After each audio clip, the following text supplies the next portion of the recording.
C'est ce que c'est ce que c'est ce que je savais, et tout le monde m'aime.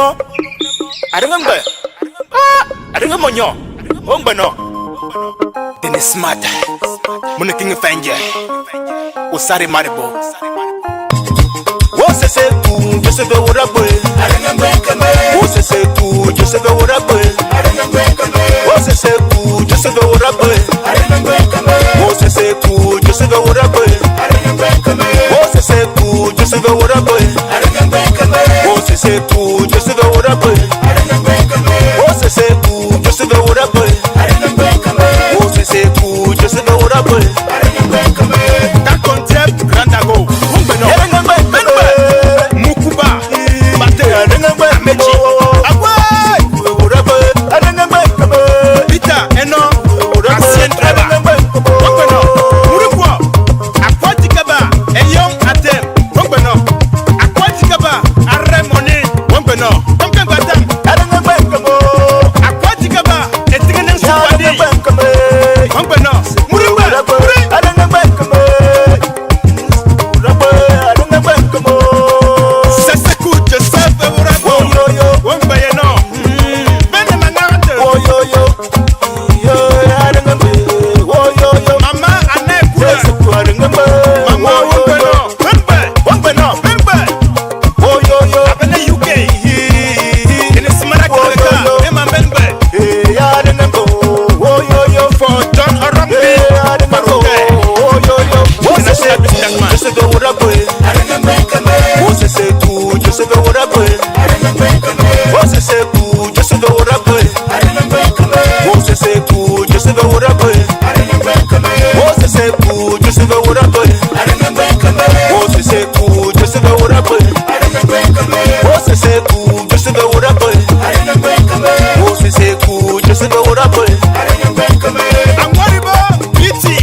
Smart, Mona King Fanja, Osari Maribo.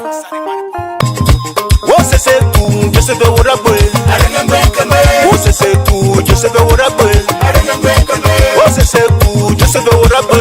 I remember what's a say to Joseph Woodabwe? I remember what's a say to Joseph Woodabwe? I remember what's a say to Joseph Woodabwe? I remember what's a say to Joseph Woodabwe? I remember what's a say to Joseph Woodabwe? I remember that concept grand ago.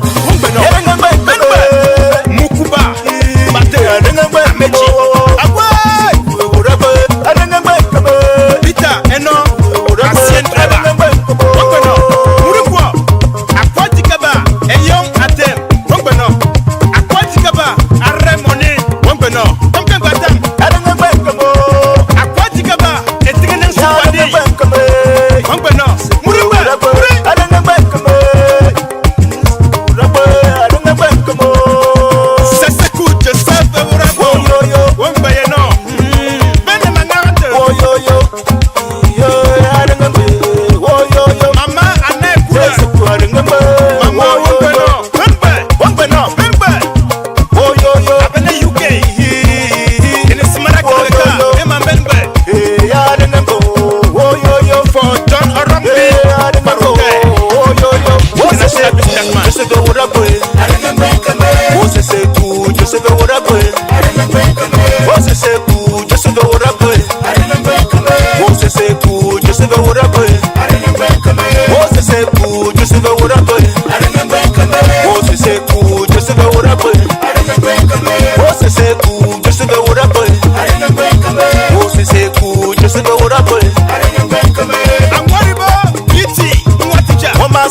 Just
Hello, ladies and gentlemen. Welcome to News Talk with yours truly, Chris Anu, coming to you from the great state of Texas, precisely Houston, Texas.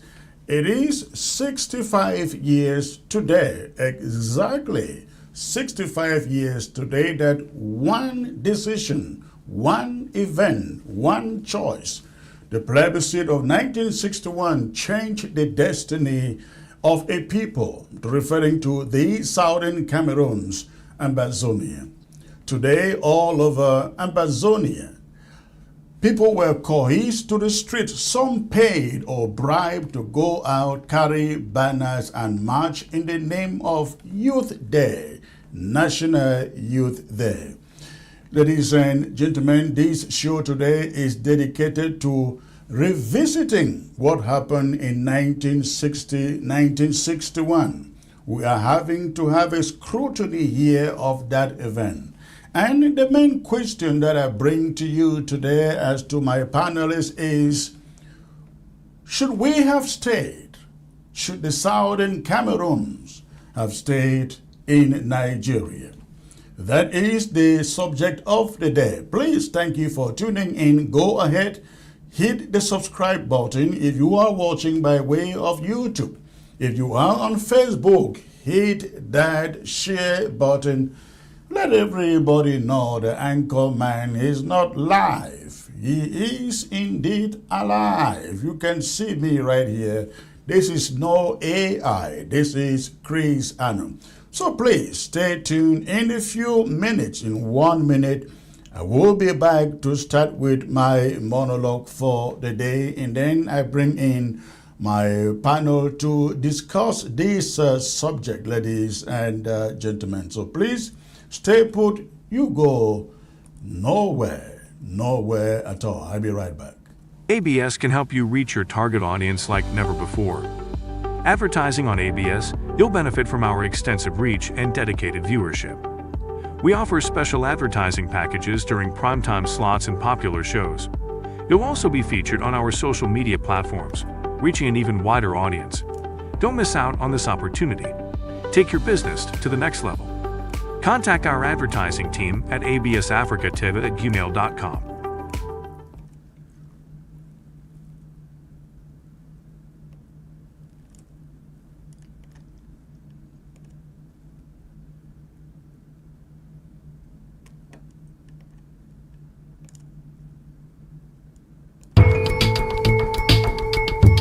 The West lectures the world about democracy, then it bankrolls dictators. It condemns oppression, then it congratulates stolen elections. In this book, The Hypocrisy of the West, veteran journalist Chris Anu exposes the double standards that define modern global politics. From Africa to the Middle East and beyond, Western powers present themselves as champions of freedom, while quietly propping up tyranny in the name of stability and strategic interest. This book pulls back the curtain. Why dictators are rewarded after rigged elections. How human rights become optional when power is at stake. Why some wars provoke outrage and others silence. How selective justice shapes the global order. Written in a bold, direct, and uncompromising voice, The Hypocrisy of the West is not a theory, it is a reckoning. It challenges official narratives, names uncomfortable truths, and forces readers to confront a world governed by convenience, not principle. You should read this book if you have ever questioned why some dictators are sanctioned while others are celebrated. Get your copy of The Hypocrisy of the West today on Amazon.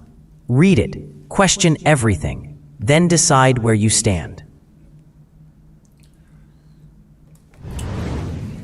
All right, ladies and gentlemen, thanks for staying put. Again, thank you for tuning in. We welcome those of you joining from Europe, from the continent, USA, from Canada, and of course, all of Africa. Tonight, again, we are retrospecting on the event that happened in 1961 that changed the destiny of a people. That event has seen thousands killed in the Southern Cameroons, what we refer to today as Ambazonia. Hundreds of thousands living as refugees in the Central African region. And then you have almost 1 million, according to UN statistics, living also across La République du Cameroun. They call them internally displaced. We call them refugees. So, ladies and gentlemen, the question of this debate is, would it have been better if the Southern Cameroons voted in 1961 to stay with Nigeria? Today makes it exactly 65 years since that plebiscite in 1961. And at this moment, I'd like to bring you my talking point on that subject. Unfortunately, all our panelists who were invited to participate in this debate have not been able to show up, but we have some who have joined already. If they join, we add them on, but if they don't, we'll go with the flow. For the moment, I bring you my talking point on this subject, ladies and gentlemen. All right. 65 years after the United Nations organized plebiscite of February 1961, the Southern Cameroons once again confronts the unresolved weight of its own history. The 1961 plebiscite. What was once a solemn moment of constitutional destiny has since been transformed in official Cameroonian state calendars into what they call Youth Day. Youth Day. A national celebration stripped of its own original political meaning. That transformation alone speaks volumes. When a state rebrands a foundational constitutional moment into a generalized youth celebration, it is not merely renaming a date. It is reshaping history or attempting to reshape history. Across towns and cities today, parades march under banners of patriotism. Uniformed students, civil servants, and community groups process in choreographed displays of a non-existent national unity. Yet, beneath the choreography lies a deeper question. If this day truly resonates organically with the people of the Southern Cameroons, why must participation be so carefully managed, encouraged, and according to critics, sometimes coerced? Commemorations that require cohesive machinery often signal ambivalence rather than devotion. And that ambivalence brings us back to the core debate. Knowing what we know today, knowing what we know now, would the Southern Cameroons have been better off remaining within Nigeria rather than joining La République du Cameroun in 1961? To answer that question, one must revisit the intense political context that preceded the plebiscite and the personalities who shaped it. Most notably, John Foncha and Dr. E.M.L, that is Emmanuel Indele. In the late 1950s, the Southern Cameroons was a British-administered trust territory. The decolonization wave sweeping Africa forced the territory towards a constitutional choice. But unlike many territories that were presented with straightforward independence, the Southern Cameroons was offered only two choices in the 1961 plebiscite: join Nigeria or join the already independent La République du Cameroun. Those were the two options. Outright independence as a sovereign state, independent state, was not placed on the ballot. That framing alone would later become the most consequential constraint in the Southern Cameroon's political history. Dr. E.M.L. Endeley, who had earlier served as Prime Minister of the Southern Cameroons from 1954 to 1959, initially favored joining with Nigeria. He believed economic, administrative, and infrastructural continuity with Nigeria offered stability or would offer stability and opportunity. Southern Cameroons had been administratively linked to Nigeria then for decades. Trade routes, education system, and civil service structures were the same. Endeley's argument was pragmatic. Why disrupt established systems for an uncertain federation with a newly independent francophone state whose political culture and administrative traditions differed significantly from the Southern Cameroons? In fact, Endeley is quoted as saying, and I quote, "It is not good to take a plane to an unknown landing. Not good to take a plane to an unknown landing." Foncha, on the other hand, championed unification with the Republic of Cameroon. Foncha framed the issue not merely as administrative convenience, but as historical destiny, a unification of peoples divided by a colonial partition, he said. Foncha's message resonated emotionally. He appealed to the identity, to the idea that official colonial boundaries should be undone.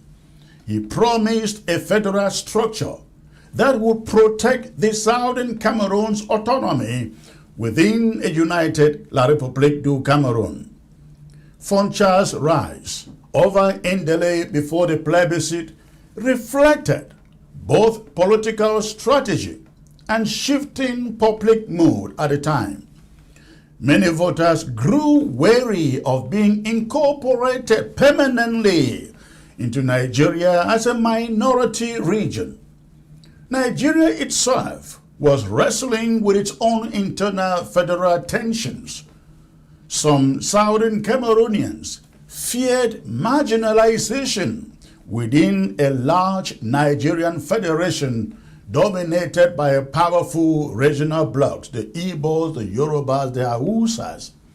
Foncha's promise of a two-state federation with La République du Cameroun guaranteed autonomy will be protected, at least on paper, to offer equal partnership rather than minority absorption. Yet, the plebiscite ballot's absence of a third option, which is independence, shaped everything. The Southern Cameroon's voters were not asked whether they wanted sovereignty or statehood. They were asked to choose between two unions. The structural limitation narrowed political imagination. The debate was not, should we be independent? But it was, with whom should we join? When the vote favored unification with La République du Cameroun, it did so under the expectation of federalism.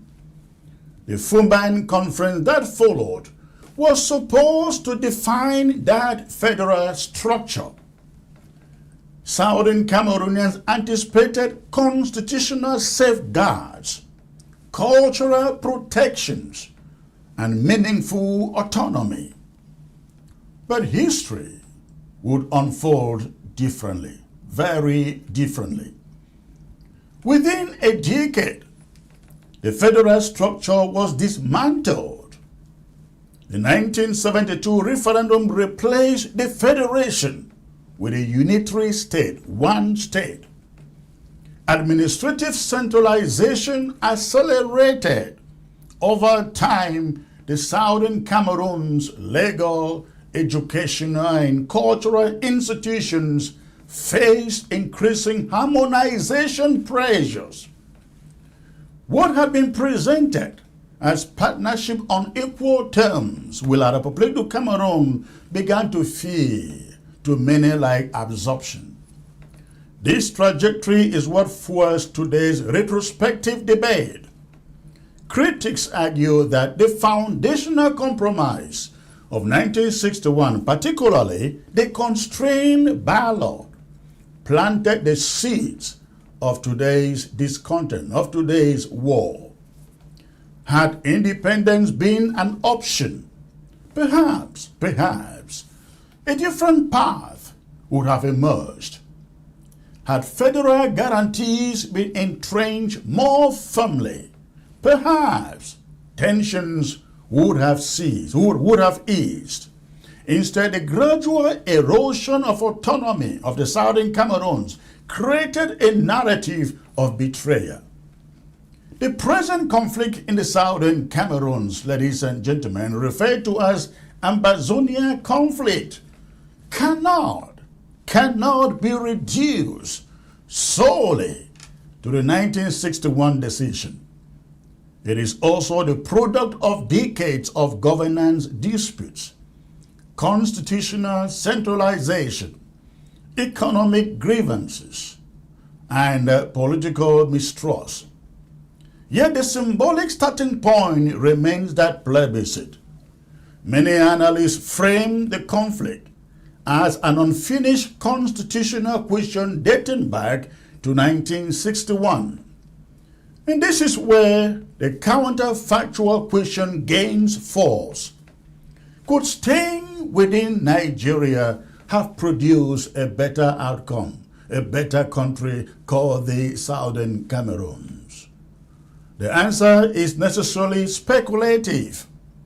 Nigeria itself has faced military coups, civil war, and persistent governance challenges. The Southern Cameroons within Nigeria would not have been insulated from those upheavals. The Biafran War alone would have dramatically reshaped regional dynamics, just maybe. It is far from certain, ladies and gentlemen, that the Southern Cameroons would have enjoyed political tranquility inside Nigeria's evolving federation. This is just my opinion. Yet, proponents of the Nigeria option argue that Nigeria's entrenched federal structure, despite its flaws, might have offered clearer constitutional protections for regional autonomy than the centralized Cameroonian state that ultimately emerged.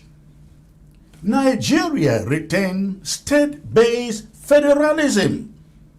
Cameroon moved decisively towards centralized governance. In fact, it moved back to exactly what it was before unification, or before 1961, ignoring the cultural differences of the Southern Cameroons. Still, history resists clean hypotheticals. The political elites of 1961 operated within the information and constraints of their time. They did not possess the benefit of the hindsight we do today.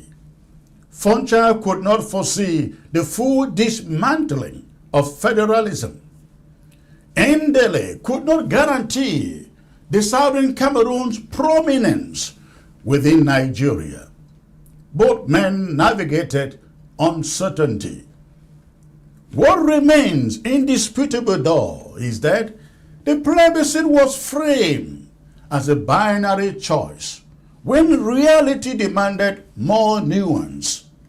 The absence of an independence option ensured that whichever path voters selected would carry inherent dissatisfaction among those who desired full sovereignty.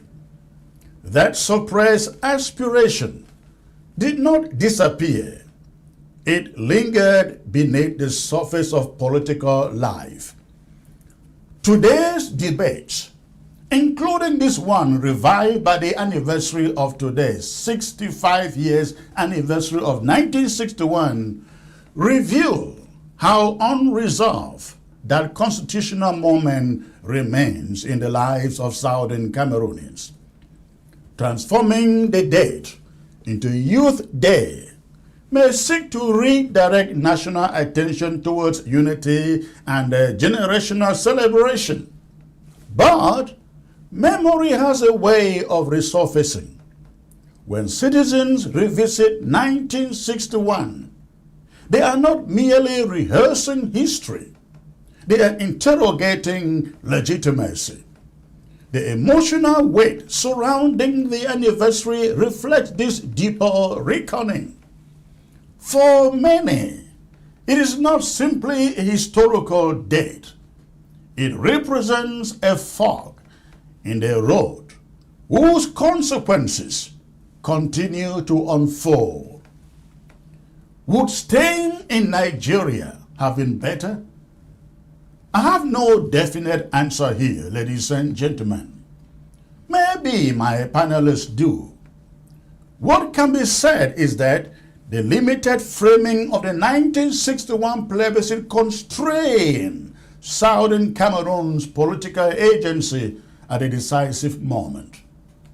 The dismantling of federalism compounded that constraint, and the persistence of grievances suggests that the constitutional settlement achieved then did not resolve fundamental questions of identity, autonomy, and governance. 65 years later, those questions linger.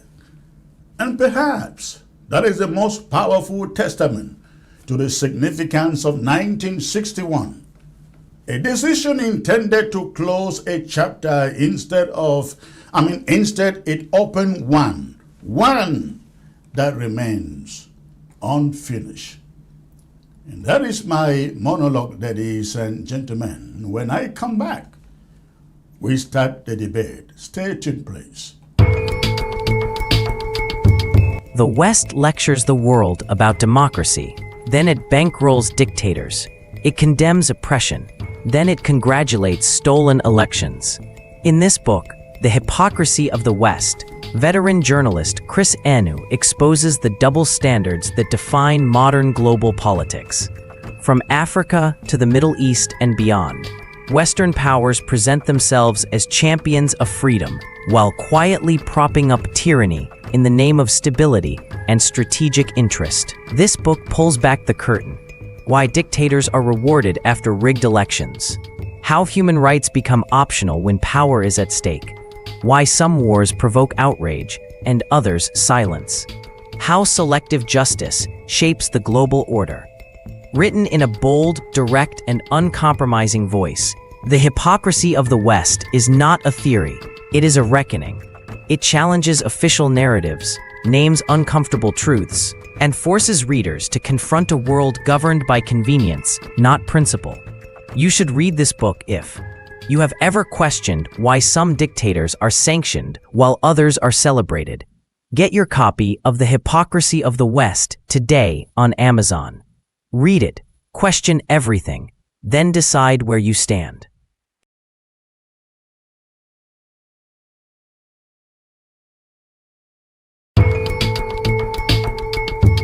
The West lectures the world about democracy, then it bankrolls dictators.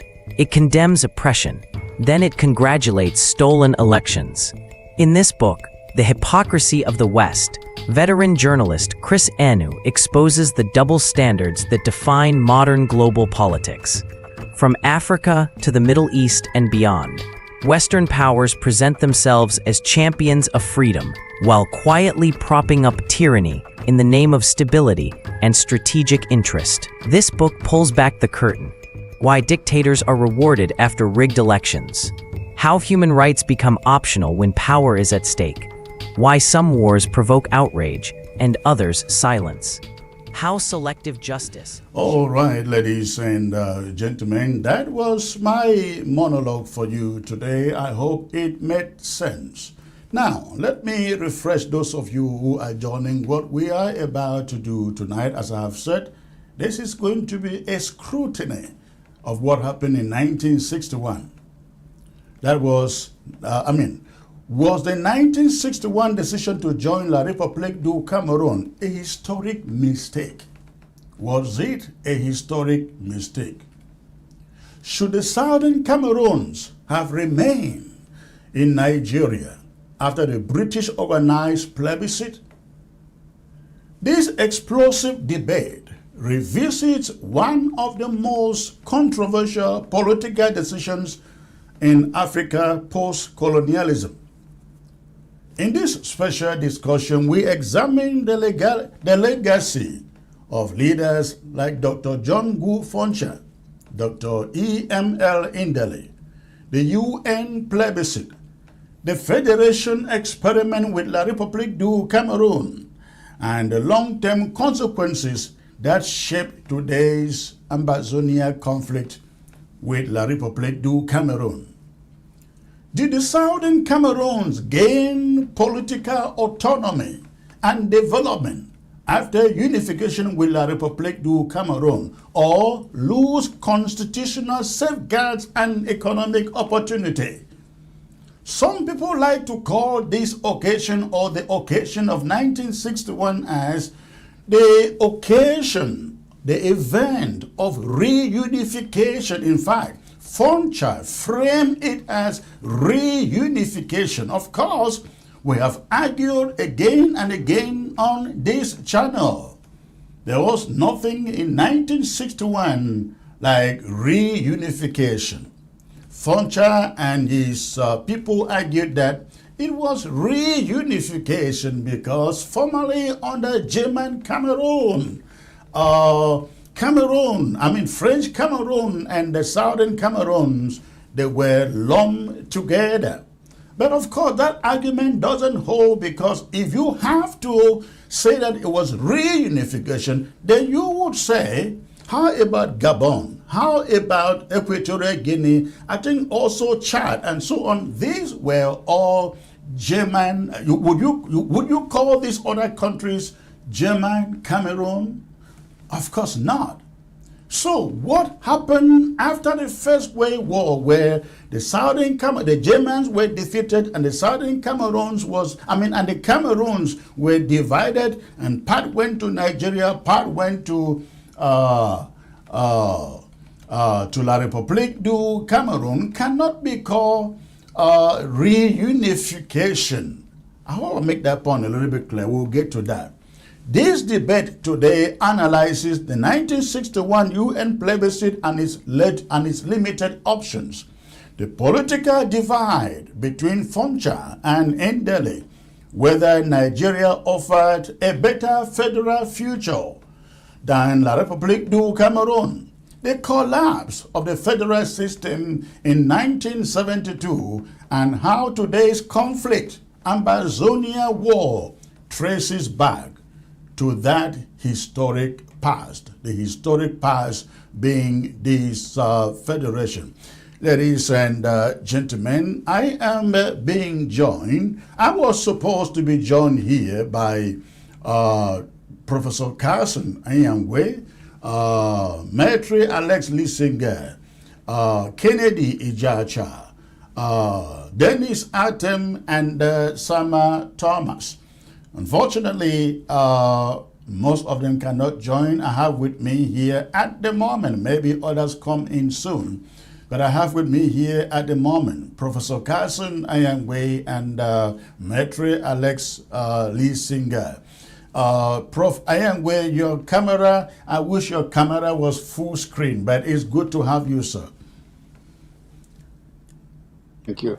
I'll try to do all the gymnastics. I'm using my phone, actually. That's why I can have it full screen.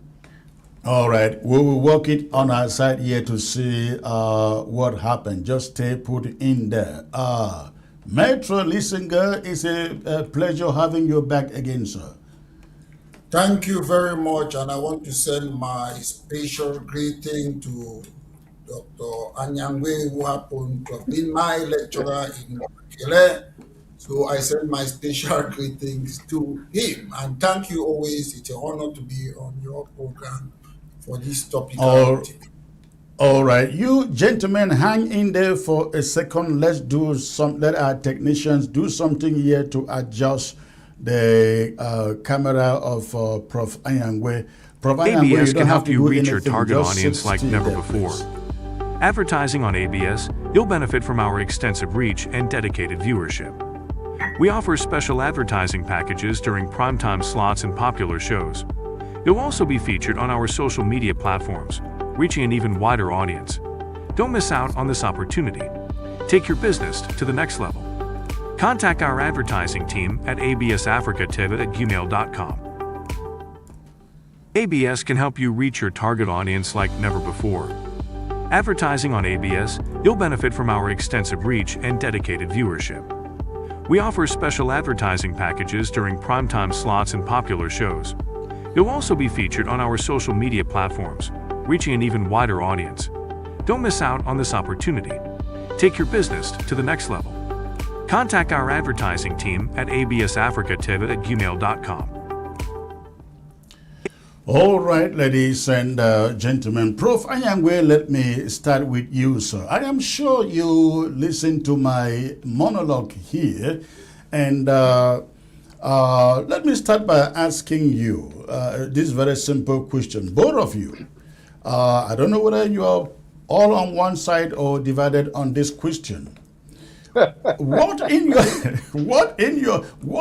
your mind? I mean, just be honest, very honest to Southern Cameroonians, Ambazonians. Do you think we would have been a better country, a better people, if we had voted to join Nigeria, considering that we had only those two options? Those two options. I asked the question some time ago, why did Endeley choose Nigeria? I think it was Lissinger who gave a very articulate explanation. Endeley had fought for the option of having independence on our own, according to Lissinger, to no avail. And the only option was, Endeley had fought for us to have independence on our own to no avail, and the only option was joining Nigeria or joining Cameroon. And so Endeley argued for joining Nigeria. Foncha opted us, we joined La République du Cameroun with the benefit of the hindsight that you and I we have today, which they did not have. Would we have been better staying with Nigeria? It's a yes or no question. We'll get to the explanations later. Please, provide them with. It is extremely difficult to just give a clean yes or no answer.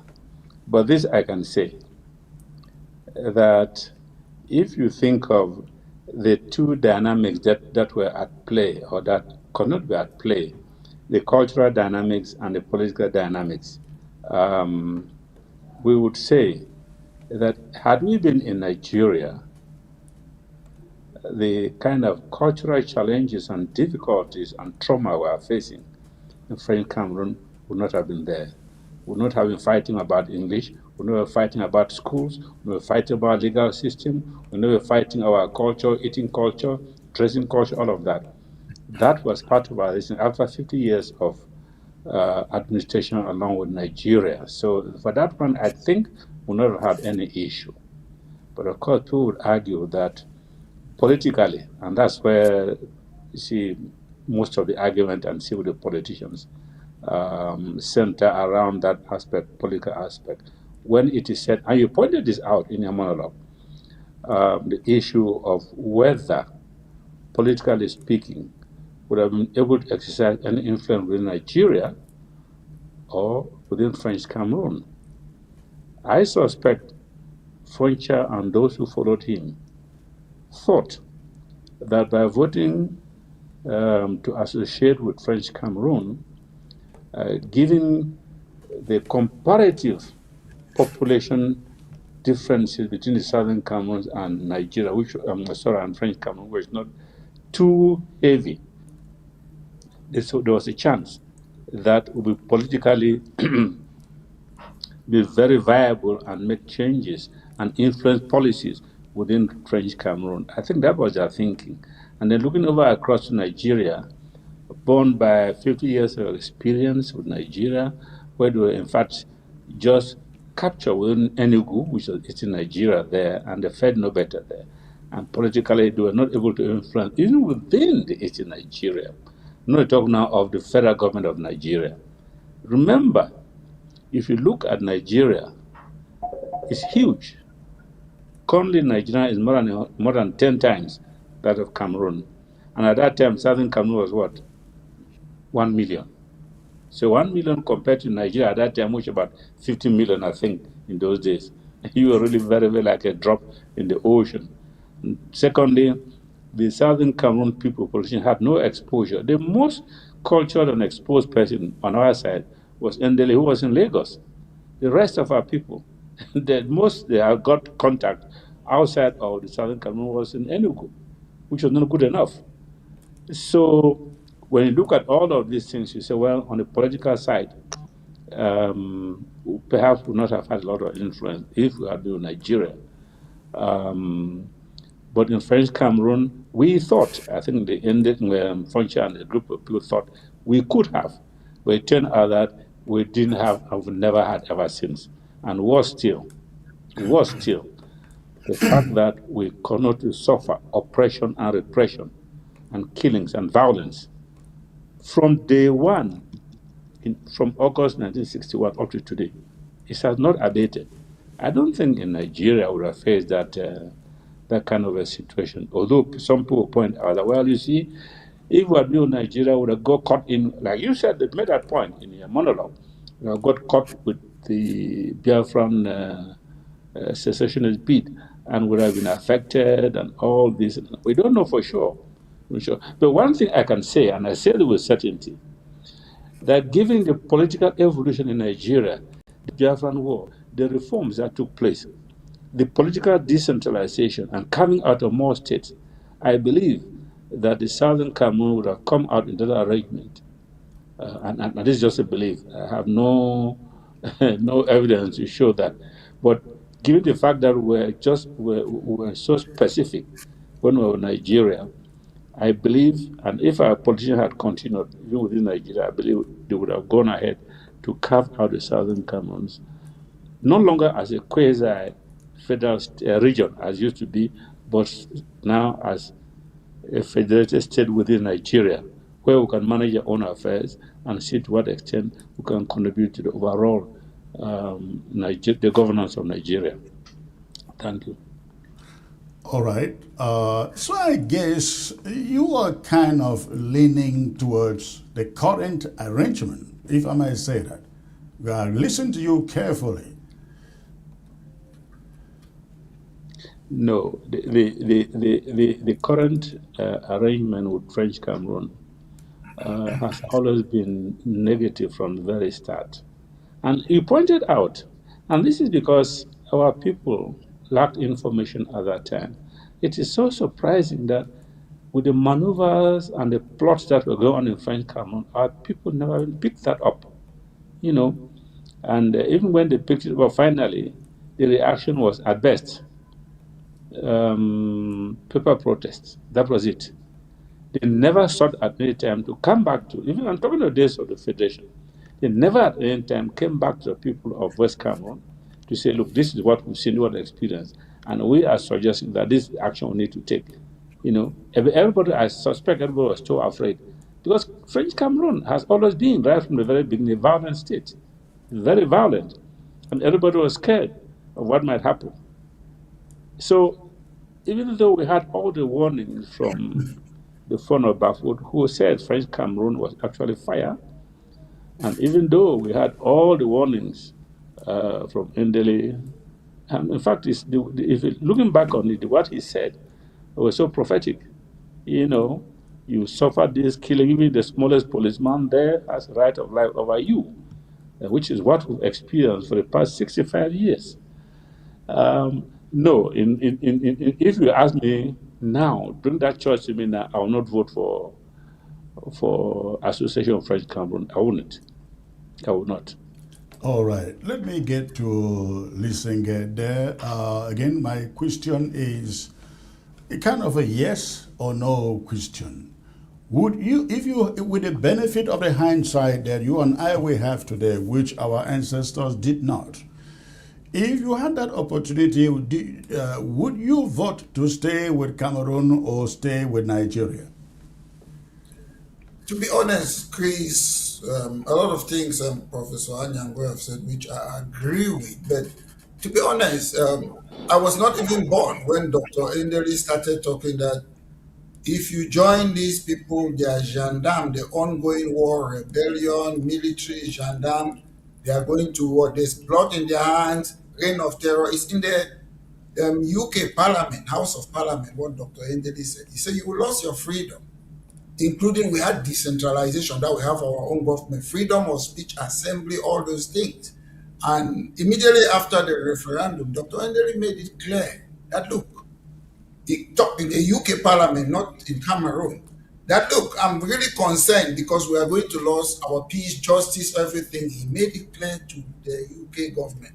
At the end of the day, if you look at Article 76 sub B, he said they will promote economic, political, social, and whatsoever for what? Self-government and independence. Self-government means government that people, they create their own. People, us, Southern Cameroon. Do we have self-government? No. So it's independence.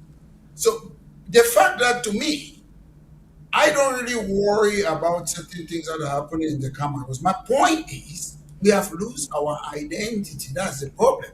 Because United Kingdom and Scotland came together. They had different parliaments.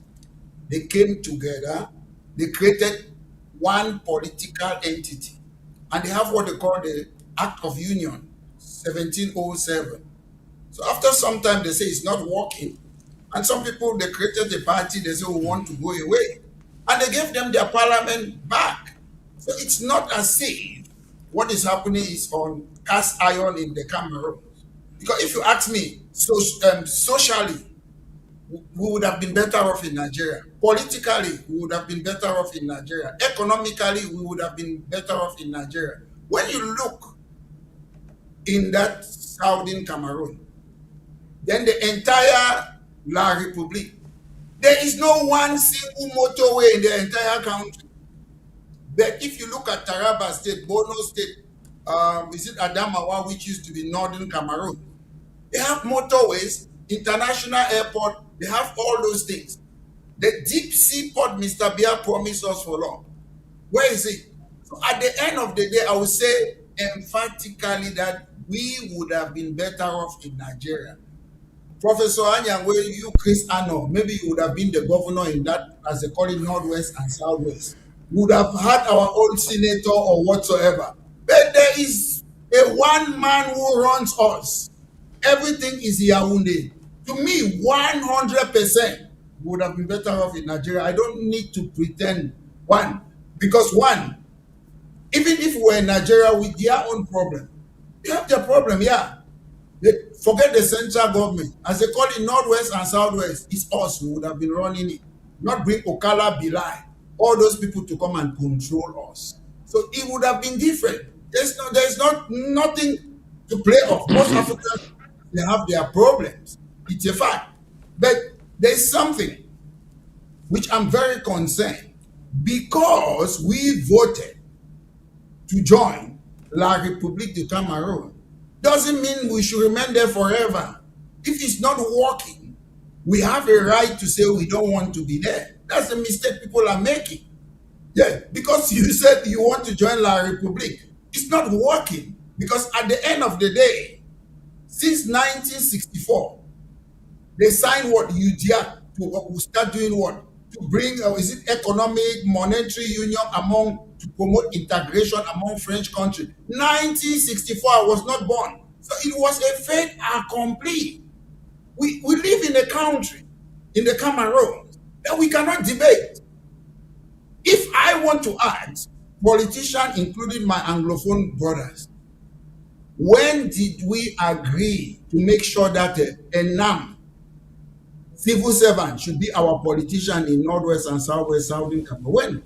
We asked them, Economy Superior is from France, France CFA from France, Gendarmerie 1791 from France, a military tribunal 1793 from France. All those prefer was created by Napoleon Bonaparte in 1800. Napoleonic Code was created by Napoleon, the civil law that they use in what? 1804. Lycée Bilingue was created in France, Paris, 1954. So why are they afraid to come and say, okay, even pound sterling? I'm not sure, Dr. Anyango will correct me if I'm not wrong. I'm sure we're using West African pound sterling. So the problem is, why are they afraid to come and discuss with us that when did we agree that we must use your own stuff? Scotland and England have been together for 300 years. Scotland have got its own money. Scotland have got its own football, different law, different religion. So I don't even mind if it would have been with a centralized government. But they identify us that we are a different country, united, whatever as they used to call it, two countries. But they don't want us to exist. They are trying to wipe us out. That's the problem. And nobody wants to talk about it. Then they said they'll give us special status. We of British Southern Cameroon want to give La République special status. Let's look at this comparatively with Adamawa, which was then Northern Cameroons that voted on that same occasion to join Nigeria. Infrastructurally, Prof, is Adamawa better off than the Southern Cameroons? Well, I don't have the proper information about what's happening in Adamawa, but from the little I know is that they appear quite okay. We've not had any major heaver there or complaints. They seem quite content. There's development there which we don't have. Clearly, that is the case. They are forging ahead with the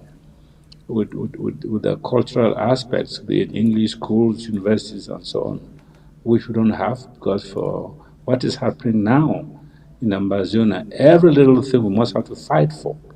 Right. And even when they give, it's only a pretense of giving, because they pretend to do one thing one hand and take it back another hand. And you have, from what I've learned, there is a native of the Adamawa, the Taraba state, who has been running for president for Nigeria, and nobody has ever prevented him from doing that. So there's open political competition going on. In fact, when you look, if you compare these two territories, the former British Southern Cameroons and the former British Northern Cameroons, any fair assessment would point to the fact that the people there are much more at peace than we are. I don't think there's a single Ambazonian who goes to bed in the night, assuming they don't kill him in the day, who go to bed in the night and saying, I'm happy.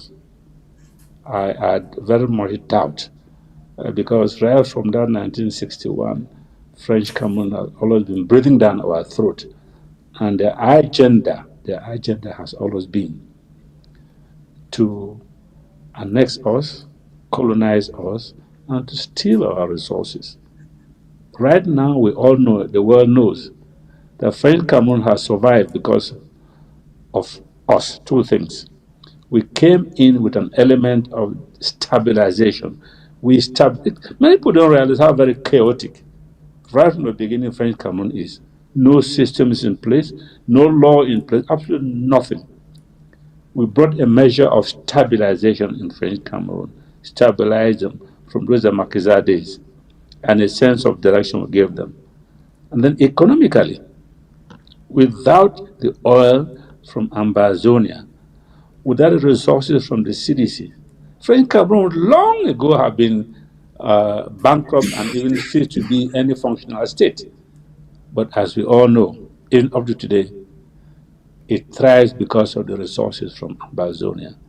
And as it has voted, it has vowed that you cannot loot and plunder those resources, because those resources enable them to have a semblance of existing. And the loans they always go and get, this is what they use as collateral, the resources from Ambazonia. So we are the ones who have been sustaining French Cameroon for the past 65 years. Even politically, I said we'll give them a sense of direction. What you see now in French Cameroon so-called parliament, the measure, small measure of advancement in parliamentary things is being introduced by us. But even up to that, as we talk, have you ever seen any Hansard published by French Cameroon? No. That is strange. You never know any such thing. Have you had any debate about any law being passed by Parliament in French Cameroon? No, it doesn't happen. The presidency is the alpha and omega, and decrees are actually laws that are passed. So when you look at all of that, and you compare with what happens across the border in the former Northern Cameroons, you see that they are far better and they're more content and more at peace than we are. And that's why we are fighting to get away from this quagmire, like my brother Lisinge said. A right of entry includes a right of exit. We entered, we can also get out. And this must sink in the heads of people who shout a lot about separation and secessionists. And I suppose most people don't even know the difference between separatists and secessionism. They think it's one thing.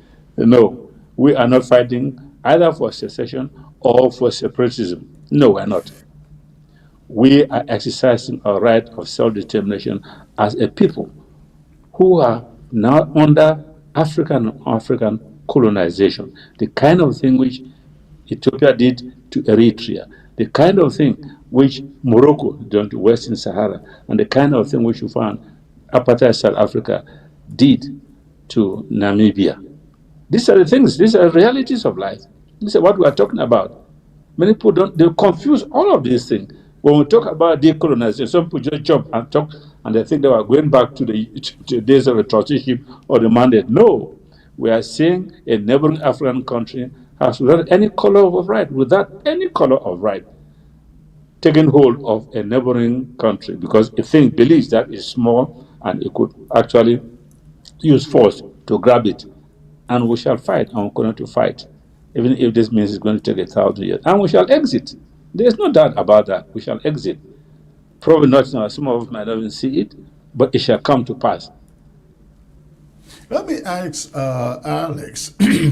Some people have argued that the reason why Foncha persuaded Southern Cameroonians to vote on the side of La République du Cameroun was because Foncha was from Chang and had some ancestral lineage with La République, more with La République du Cameroun than with the Southern Cameroons, and that is why he persuaded Southern Cameroonians to vote to join La République du Cameroun, in spite of the fact that Endeley was saying, you do not take a flight to an unknown landing. You do not take a flight to an unknown landing. He was essentially saying, we know Nigeria. We've lived with Nigerians. We know the system. We know what we can gain. Because when I look at this whole scenario, I'm looking at Calabar. I'm looking at Port Harcourt. I'm looking at Enugu. These are the three states in Nigeria that we were very familiar with. Now you look at them today and compare to our country, Ambazonia. We have a seaport in Victoria.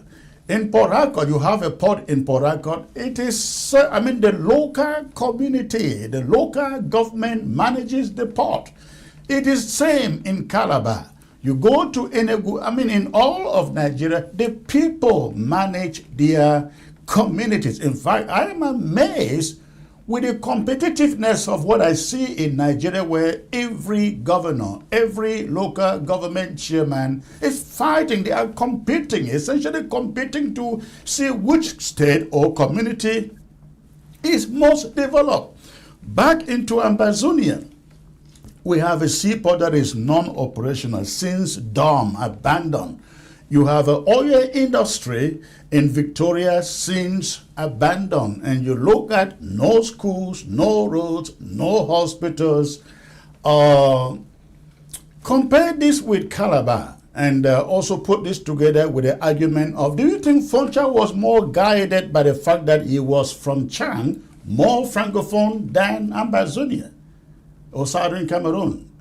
To be honest, I wouldn't say Pa Foncha was guided because he was more from Chang. I met Pa Foncha several times. I was with him in Foncha State, and he was a broken man. But as Professor said, some of these people, they were not really enlightened like Dr. Endeley. It is possible that I met Pa Foncha. The point is, we are still doing the same thing today. When you look at 35 members of parliament from Southern Cameroon, we have issues. It's not Chris Arnold who should be talking about it.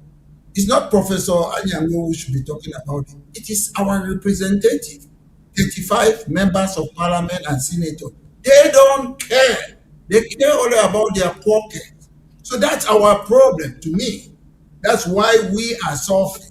Because as an MP, you should be there to represent the people. If those people were talking on our behalf, I wouldn't be on this program today because I will be watching and say, oh, the Ramuki is talking for me. This person is talking, but they don't care. We live in a society where people don't care. And generally, I will tell you, what they call it when I was in Mwakele, they used to say it in front of me. Biafra Ale Shefu. Then today they are saying we are one and indivisible. Emma Basil, a government delegate, ennemi dans la maison, c'est pas dans la maison. Then the government doesn't do anything. I met Emma Basil. I went to his house for some reason or what. These are people who are telling us that we are not Cameroonians. We are Biafra Ale Shefu. But today, they invite Nigerians to come and demonstrate or whatsoever. Because to me personally, when I look what is happening in our countries, listen, there was no Nigeria, there was no Cameroon, we're African. But at the end of the day, for political interest, to me, the way I look at most African countries is the continuation of colonialism, where they use Africans like choke eyes. They put them in front. Because I don't see why you should hate your own country. Look at Singapore. Singapore had next to nothing like raw material. Malaysia said, go away. They were crying. Singapore. Dubai had nothing. It was a fishing area or what. So nobody disturbed them. But we, in the Cameroons, we have everything. Natural resources is what is killing us. Sometimes it's better off not to have anything to live your life. Because at the end of the day, they are saying that, oh, the reason we could not have independence is because we were not economic viable. Scotland joined United Kingdom because they were not economic viable, but they have never been annexed. They used to have a centralized government in the UK, but they never annexed Scotland. So why should we be annexed? All these words we are using, whether it's annexed, is English word. But because we have been annexed. And Mr. Biya will tell you openly, je suis meilleur élève de Mitterrand. Mr. Biya will tell you openly, after the major national dialogue, je m'avais rendu compte à Macron. Come on, it tells you clearly that we are not independent. These people are working for France. We have a minister in Cameroon called Motaze. He says he's a minister of finance. But who is controlling the economy of Cameroon, the finance? is Paris, La Banque de France. The governor of that bank is the one who determines your monetary policy. He's the one who tells you whether money supply, whether to devalue your money or not, whether to growth or what. Devaluation, inflation, interest rate. You know what's interest rate? It is done in France. So when I sit here, I wish the Gongo and Mr. Bia should listen to me. Why should we say we have independence, then another people are controlling us, the people who colonize us, the people who enslave us, the people who promoted apartheid. So why should they be controlling us? I've lived in the UK for more than half of my life. I don't see but these that people. makes sense. But to them, it makes sense because that is the source of their protection and power. Yeah, I get that, but I presume we should be running a country for the interest of the people.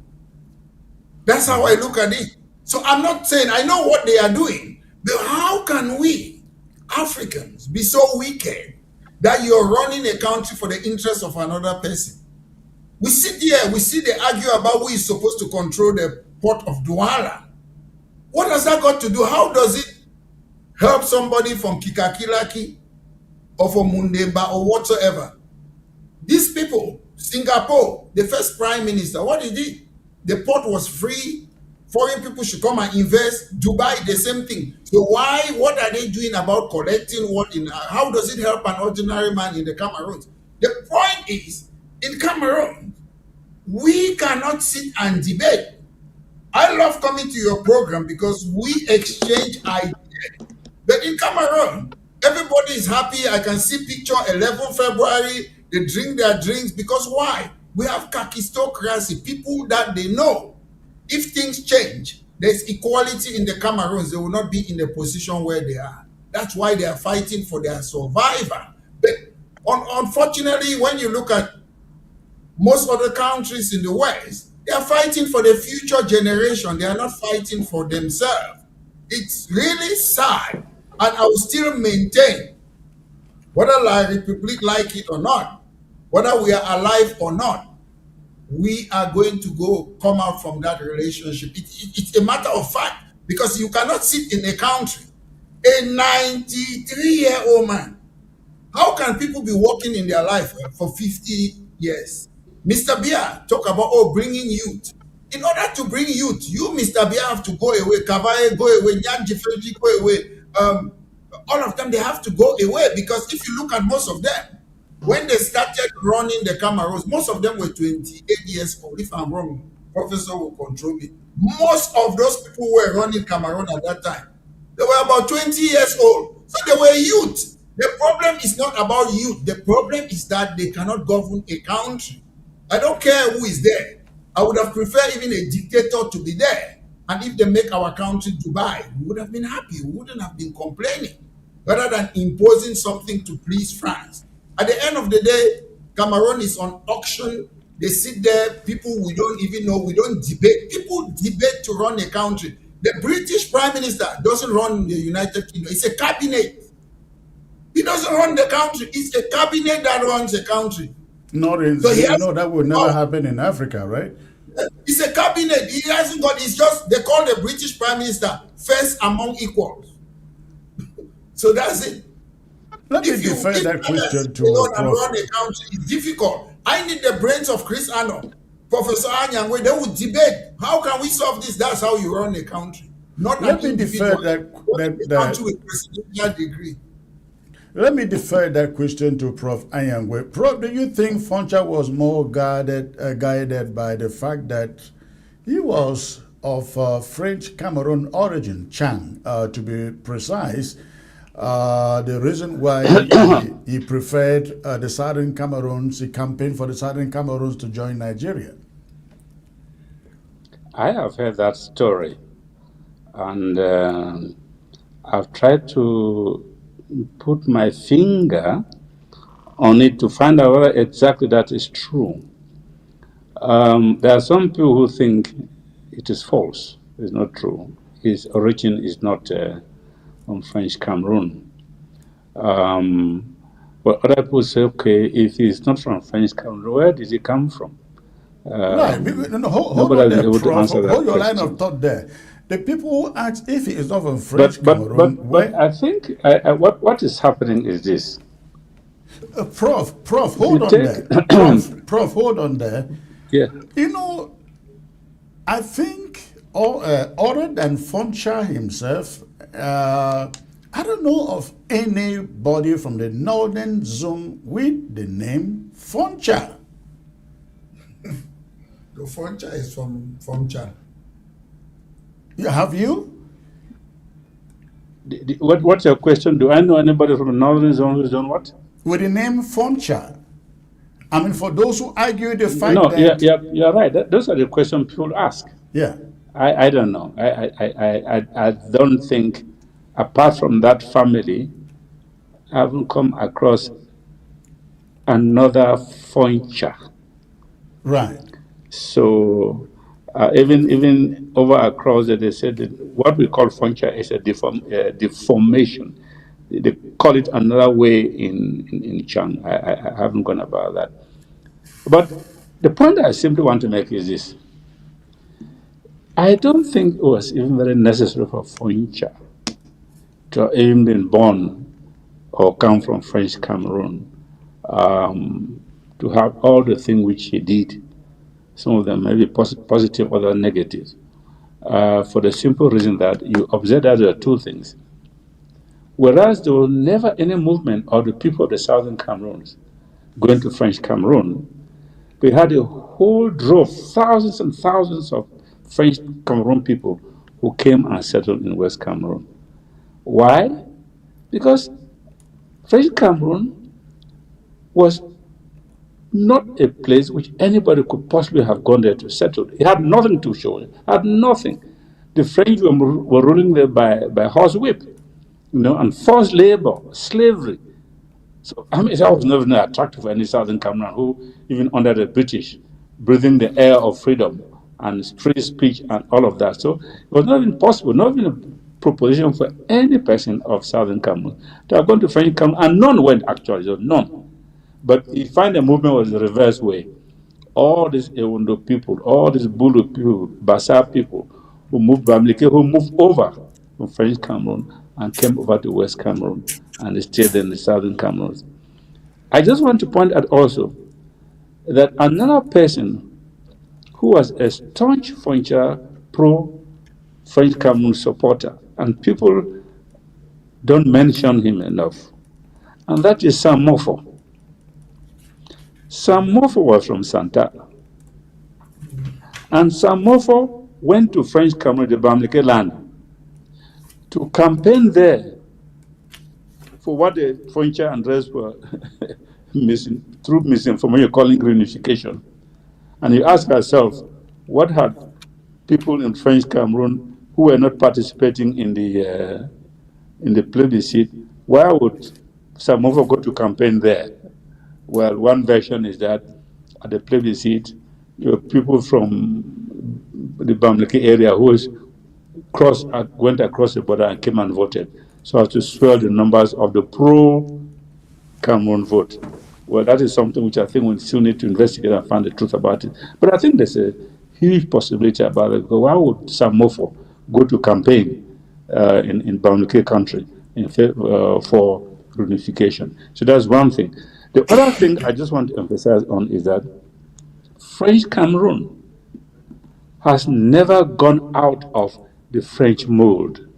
Even the French themselves have repeatedly said so, even as recently as today, that what they gave French Cameroon was just a pretended independence. It's on record. It's there.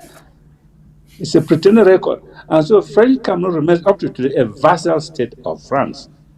And that's why it cannot do anything, cannot take an initiative without referring that to France. And France controls French Cameroon. And from 1960, it looked like an agreement between the so-called independent Cameroon and France, because the French ambassador at Yaoundé was the effective ruler of Cameroon.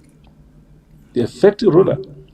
So we're talking about a so-called independent French Cameroon, which exists, not as a result of the will of its own people and its own institution, but as a result of the international system, which just says, because you have one day you raise the flag, you have an anthem, you have a ceremonial army and so forth, and then you proclaim yourself independent and a sovereign state.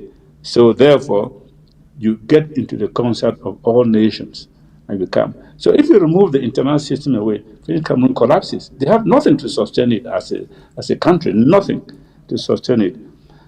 So we have therefore been dealing with a country which is not independent. It doesn't take any independent decision. There's no sovereignty about it. It has neither political sovereignty, nor monetary sovereignty, nor anything at all. And if this fact was known, I believe, to the people of Southern Cameroons, there is no way they would accept to associate themselves in any form with French Cameroon. There's no way they could have done so. You can't say you're associating with somebody who is actually a vassal state of another country. That doesn't work.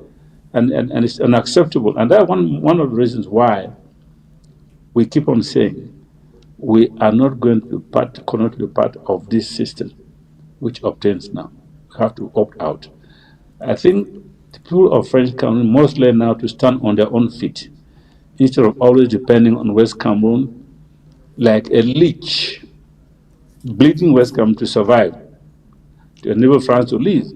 Until recently, many people didn't know that France was surviving as a result of uranium is getting from Niger. It's an amazing situation. And now that they don't have access to it, France now, reading the other day, might soon have blackouts. It's the same kind of a situation.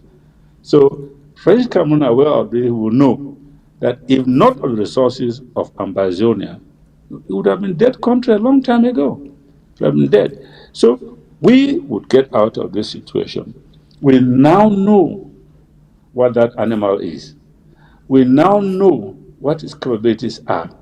We now know that even at the present, if you take away those states that are supporting it militarily, providing them all kinds of weapons, and coming there and controlling certain sector of the army, without that, that entity would not have survived. I would not survive at all. So I would say that to the extent that the option of sovereign statehood was not on the table in 1961, both Britain and the United Nations placed us in an extremely difficult situation. And I believe that much of the difficulties we're having today and the issues we're having today is a result of that terrible mistake we did make. Because look at today, small little islands and so on, which are independent. And in each case, they were given those three full options, and the options are available under the law of self-determination. Why would they have withheld that one? Even the excuse about economic non-viability is neither here nor there. Where else have that been applied? And if the Southern Cameroon was economically not viable, what is the British problem about that? They would have said, fine, you have your independence, sort yourself out the way you want to sort yourself out. And that will be our problem. So the more you look at it, although the British and the UN still pretend that, oh, we would have nothing to do with decolonized, they cannot escape responsibility to some extent about this by taking off that option. Whereas in other instances, they give other peoples the full three options to choose from. And if they had given that, and we rejected independence, and said, no, we are going to join the so-called brother, always the notion of brotherhood is always very amusing to me. What makes me particularly a brother of French Cameroon and not a brother of Nigeria or Ghana or South Africa or Kenya? What brotherhood are we talking about here? But it's the kind of stupid idea which our people got in and start talking about brothers or unification and so on. So I think the point is nowadays, now we know better than in 1961. And so we're not going to be fooled anymore. And that is why, for me, this Ambazonia revolution is revealing, and many people have learned a lot of things which otherwise would not have learned. And that is why there's no way French Cameroon would actually come to colonize us. Before I get to Sama, Prof, you raised the question of economic probability of the Southern Cameroons then. And as you said, I have heard that again and again, told that, oh, one of the reasons was the Southern Cameroons couldn't take care of itself. Then I asked the question, how about next door Malabo, Equatorial Guinea? That had absolutely nothing. And how many were they? There were probably 100,000 people or maybe 200,000 people, and the Southern Cameroon was nowhere at that end. Please, can you throw more light a little bit on this? Yeah, no. You see, what I say is a lie, because if that was a genuine concern, the UN itself would have sent in a team of experts to do the assessment and to say, look, okay, what is the economic situation in the Southern Cameroons? But there was never any such thing. And the British knew very well that we had oil, which is a serious income-generating resource. Because just next door in Nigeria and Calabar, all over the place, there was oil. And the oil doesn't just, there's the whole belt. So they must have known. And even without the oil, even, just the CDC alone would have sustained us. And there was no geological survey to find out other minerals from Victoria, they're going right up to Nkambe to make that assessment. So my point is that the issue of economic non-viability was a non-issue. The UN knows that it was a non-issue. And the 1960 Declaration on the Granting of Independence to colonial peoples and territories makes it very clear that the colonial authorities should simply just leave and go. And that economic viability or whatever lack of education has nothing to do with that. Let the people paddle their own canoe, as we say. If they have no resources, if they are uneducated, if they are illiterate, that should be their problem as an independent country, not their problem as a colonizer. Right. Trying to play that as if they're doing us a favor by saying, oh, join French Cameroon or join Nigeria. Sama, welcome to the debate. Let me go back to the original question that started it. Prof. Anyangwe, if you can adjust your camera to sit right at the center, that would be great. Sama, let me get to you on the original question of the debate. Knowing what we know today, did you think the Southern Cameroons was better remaining in Nigeria in 1961? Well, knowing the two devils, let me put it that way. There was a softer devil, which was Nigeria. Reason being that we speak the same language with Nigeria. We have the same law system with Nigeria. The mixture of our law system now with La République, which they are struggling to wipe out the common law system completely, is already a problem. So Nigeria could have been a little bit preferable, despite the fact that the Southern Cameroon people were ill-treated by the Igbos. If not of the Igbos, let it be clear, if not of the Igbos, I don't think the Southern Cameroon people could have chosen to leave Nigeria to join La République du Cameroun. That notwithstanding, like Prof is saying, why did the British choose not to give the Southern Cameroons complete independence, and they wanted the Southern Cameroons to join Nigeria or La République du Cameroun, of which the same United Nations had prevented that scenario to take place in 1948 to begin with. The same United Nations in its Article 76B said once a territory attains self-government, you only help that territory to full independence. Why did the United Nations not respect Article 76B of the UN Charter? Prof was just saying something about the British saying that the Southern Cameroon wasn't economically viable. Is there any instance that the British or the United Kingdoms subsidize the Southern Cameroon's treasury for the 60 or over 60 years that they were in the Southern Cameroons? The answer is no. For what I know and I've read is that the Southern Cameroons was footing the British treasury every year with 1.4 million pounds. So where was this question of economic inviability coming from the British?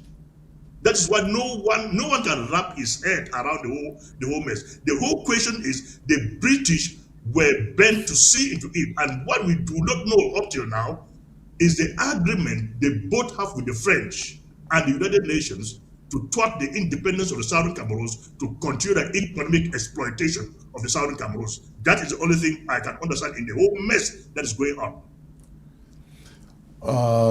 All right, let me bring in the Metro Alex to weigh in on the discussion of this economic viability. What is your thought on that, sir? It is very simple. They say that the trusteeship council was there for what? Simple. To lead these people economically, politically, socially, culturally, development to self-government and independence. That was their job. It was not about to see whether we are economic viable or not. The truth is simple. If we're not economic viable, put independence, allow Endeley, allow Foncha to campaign to the people that if we have independence, we are not going to be economic viable. It's not up to Sir Cohen, a Jewish British man, who sat and said, no, these people, they are not going to have independence. If you look at the thing, we can argue all the laws today, but they had a plan. Because at the end of the day, you cannot tell people that United Nations, let me tell you something which I saw on this program. United Nations had no right to come and tell indigenous African people what to do. United Nations is what? Britain, France, Russia, America, those are you. They had no right. When in 1884 in Berlin, they separated the partition Africa, they had no right. George Galloway, an experienced MP, experienced politician in the UK, will tell you, sometimes we make as if United Nations or something. These people were, I'll use it on your program, they are criminals. They just came. Okay, fine, the Germans, from my little history that I know, came, maybe is it Douala or what, they signed some treaties. So at least the Germans, they had some agreement. Okay, you defeated them, then you took over, you say you're a United Nations. Who gave you that right? Africa, the mother of all continents. Some people will come Muzungu. Then they tell us that we United Nations can do this. No, they had no right. United Nations was, Africa was not part of it. Some people created their organization, their Jangi group, and they decided to steal. And when they realized, because the Germans, they came there too for their interest, to be honest, then they went into the interior for my little experience in history. But who gave Britain and France the right? When I call myself United Nations, United Nations is Britain and France. We are here, four of us, Sama Thomas, Professor Mo. We can call our United something, then we go around stealing from people's country. Then we cause trouble. To me, it was not a mistake. It was not a mistake.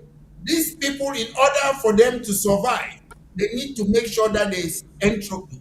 They are so wise. They can see into the seed of time and tell you which grain will grow, which will not. That's what we don't do in Africa.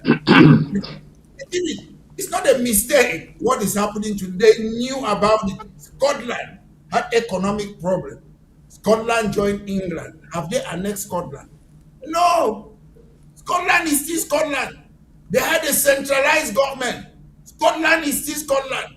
After some time, Scotland still maintain their culture and everything. But with us, what we should know in the Cameroons, We never created that country. We are where we are.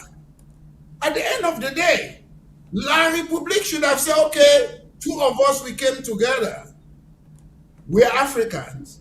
Then they do their own things, their institution, we do our own. Maybe we would have still been okay. But these people, they take poodles. Mr. Biya was not doing politics in France. I have a lot of people who were politicians who were from the Cameroons, French Cameroon. Mr. Biya, they were handpicked with Aijo. Andre Marine Bida said no to the cooperation agreement. No, I don't want it. Then they said, no, okay, we're going to remove you and put Aijo there. So this is it's a continuity of what? Colonialism. They can put any person anywhere. They can say, hey, go for Sama Thomas, I'll put you in this place and this is what you do. That's how they run the world. You saw it's in Maduros or whatsoever. They will come and you said in your book, you're saying double standard. It's true, it's double standard. When they don't like you, Saddam Hussein, Gaddafi, or in Syria, who is running Syria today? Somebody they used to call a terrorist. He's the president. Once as they agree with you, they keep you there. And because they want to continue colonization. At the end of the day, they use our own people. As I said before, we have members of parliament in Southern Cameroon. I'll tell you something, Chris. I've talked about it. Maybe you already know about it. In 1961, Southern Cameroon had 37 members of parliament. You know, you make members of parliament based on the population. In 2026, we have what? 35 members of parliament, despite the fact that our population have increased. Nobody talks about that. La République have increased their own population. We came there, we had 7, is it provinces they call it? They came there, they added 3 more provinces in their own side. Because let's not joke about it. More provinces is more money in the area. So we sit there, we have suffered a lot in this Cameroon that no reasonable person, no reasonable person from the Cameroons will support it. It's not because I don't hate. I have blood relative from La République. We talk about it, we laugh. But when we talk about political issues, it's not about family issues, it's about equality. That's what people don't know. The Anglophone problem, the West Cameroon problem, the Southern Cameroon problem, the Ambazonia problem started before I was born. So I can sit on this platform and talk. People think that it started today. There were people who were talking, yes, we made our mistake or not. What's a plebiscite? It's me. Do I want to marry this person or not? I marry, it's not working, and we go away. Look at Scotland with England. They sign what they call the Act of Union. That's what, 300 years ago. And people came today, some Scottish people, they don't want to be in the United Kingdom. And after they create their party, they started having Scottish National Party is running Scotland. They gave them a referendum again. Why should 350,000 people decide the life of, how many are we? I'm not sure, from Southern Cameroon. So, because they registered people who registered to vote in the plebiscite, about 350,000. That's what I saw. So should 350,000 people decide the life of millions of people today? If these people, they are wonderful, they believe in democracy, they should say, okay, it's more than how many years? 65 years you had the referendum. Okay, let's give you another one. We are Democrat. Cameroon People's Democratic Movement, CPDM. Give another referendum. But they don't want to because they know the result. They know if you ask us, do we want to leave? I'm sure we'll pass 100%. We'll leave because you cannot live in a country, with all due respect, nothing against age. A 93-year-old man is running a country. How is that possible? How is that possible? So it is very, very difficult. And at the end of the day, you can fool some people but you cannot fool all the people all the time. To me, there is, these people in Cameroon, they don't read their law. I read their constitution. Article 65 of their constitution says the preamble is part and parcel of the constitution. Then you go there, the United Nations Charter is part of their constitution. They say we have a right to self-determination. African People's Charter Award on Human Rights says you have a right to self-determination.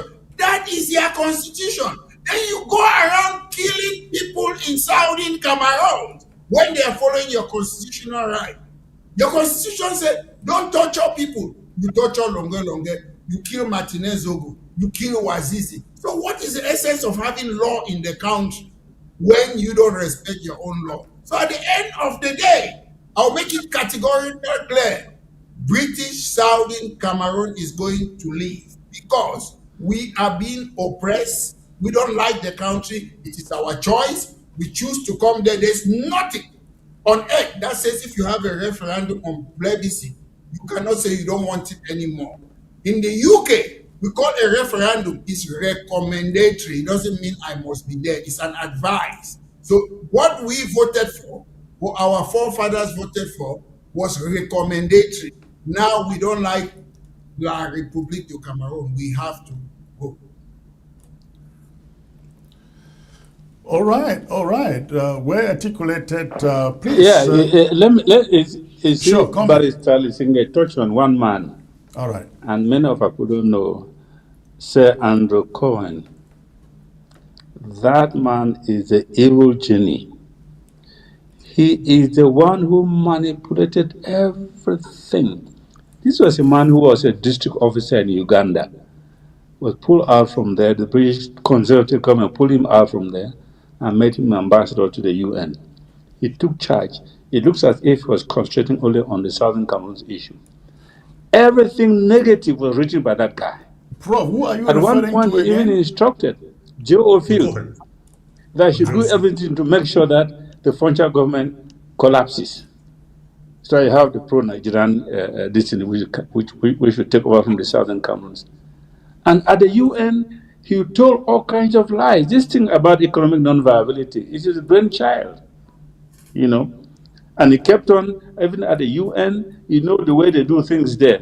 He will say something, drop a hint, as if that is actually not what he wants, but that's exactly what he wants. That guy, we still have to do research. What we did, I don't know what we did to that guy for him to have been so negative to the Southern Cameroons, you know. There was never a single word of good word from him about our territory. Look at the records. We have the declassified files, which are now open, and we're seeing everything. Fortunately, he's not even alive, he's gone. But that man was really evil, very evil. All right. We will take a brief break out, and when we come back, we will continue with questions from our audience. So please stay put. We'll be right back.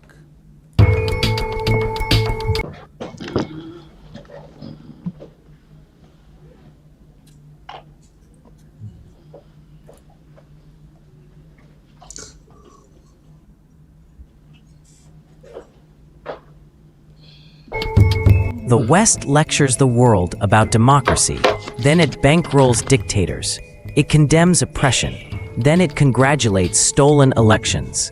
In this book, The Hypocrisy of the West, veteran journalist Chris Enu exposes the double standards that define modern global politics.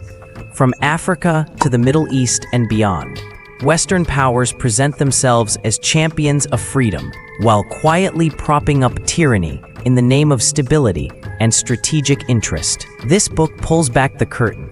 Why dictators are rewarded after rigged elections. How human rights become optional when power is at stake. Why some wars provoke outrage and others silence. How selective justice shapes the global order. Written in a bold, direct, and uncompromising voice, The Hypocrisy of the West is not a theory, it is a reckoning. It challenges official narratives, names uncomfortable truths, and forces readers to confront a world governed by convenience, not principle. You should read this book if You have ever questioned why some dictators are sanctioned while others are celebrated? Get your copy of The Hypocrisy of the West today on Amazon. Read it, question everything, then decide where you stand. All right, ladies and gentlemen, thanks for staying put, and I hope you are enjoying the debate. I hope you are enjoying the debate. Was the 1961 decision to join La République du Cameroun a historic mistake? Should the Southern Cameroons have remained in Nigeria after the British organized plebiscite? This explosive debate revisits one of the most controversial political decisions in African post-colonial history. In this special discussion, we examine again the legacy of leaders like John Foncha, E.M.L. Endeley, the UN plebiscite, the Federation experiment with La République du Cameroun, and the long-term consequences that shaped today's Ambazonia conflict with La République du Cameroun. Did the Southern Cameroons gain political autonomy and development after unification, or lose constitutional safeguards and economic opportunity? Again, that is the subject of our discussion today. You can call in, ask a question, or make a contribution. But let me get back to the panel. Prof. Anyangue, you are the most, I think the most educated of all of us here. I mean, as far as the history of the Southern Cameroons is concerned. 1972, the French Cameroon regime abolished everything, in spite of the fact that their Fumban constitution says under no circumstances can the federal structure or form of state be abolished, be changed. But they did it. And they did not only do that, they disintegrated Ambazonia, they divided and ruled our leaders, talking about Jua and Muna stuff, I know, all of that. We were left with nothing, essentially nothing. Thanks to the smartness of La République du Cameroun. Some people have said, let's go back to the Federation.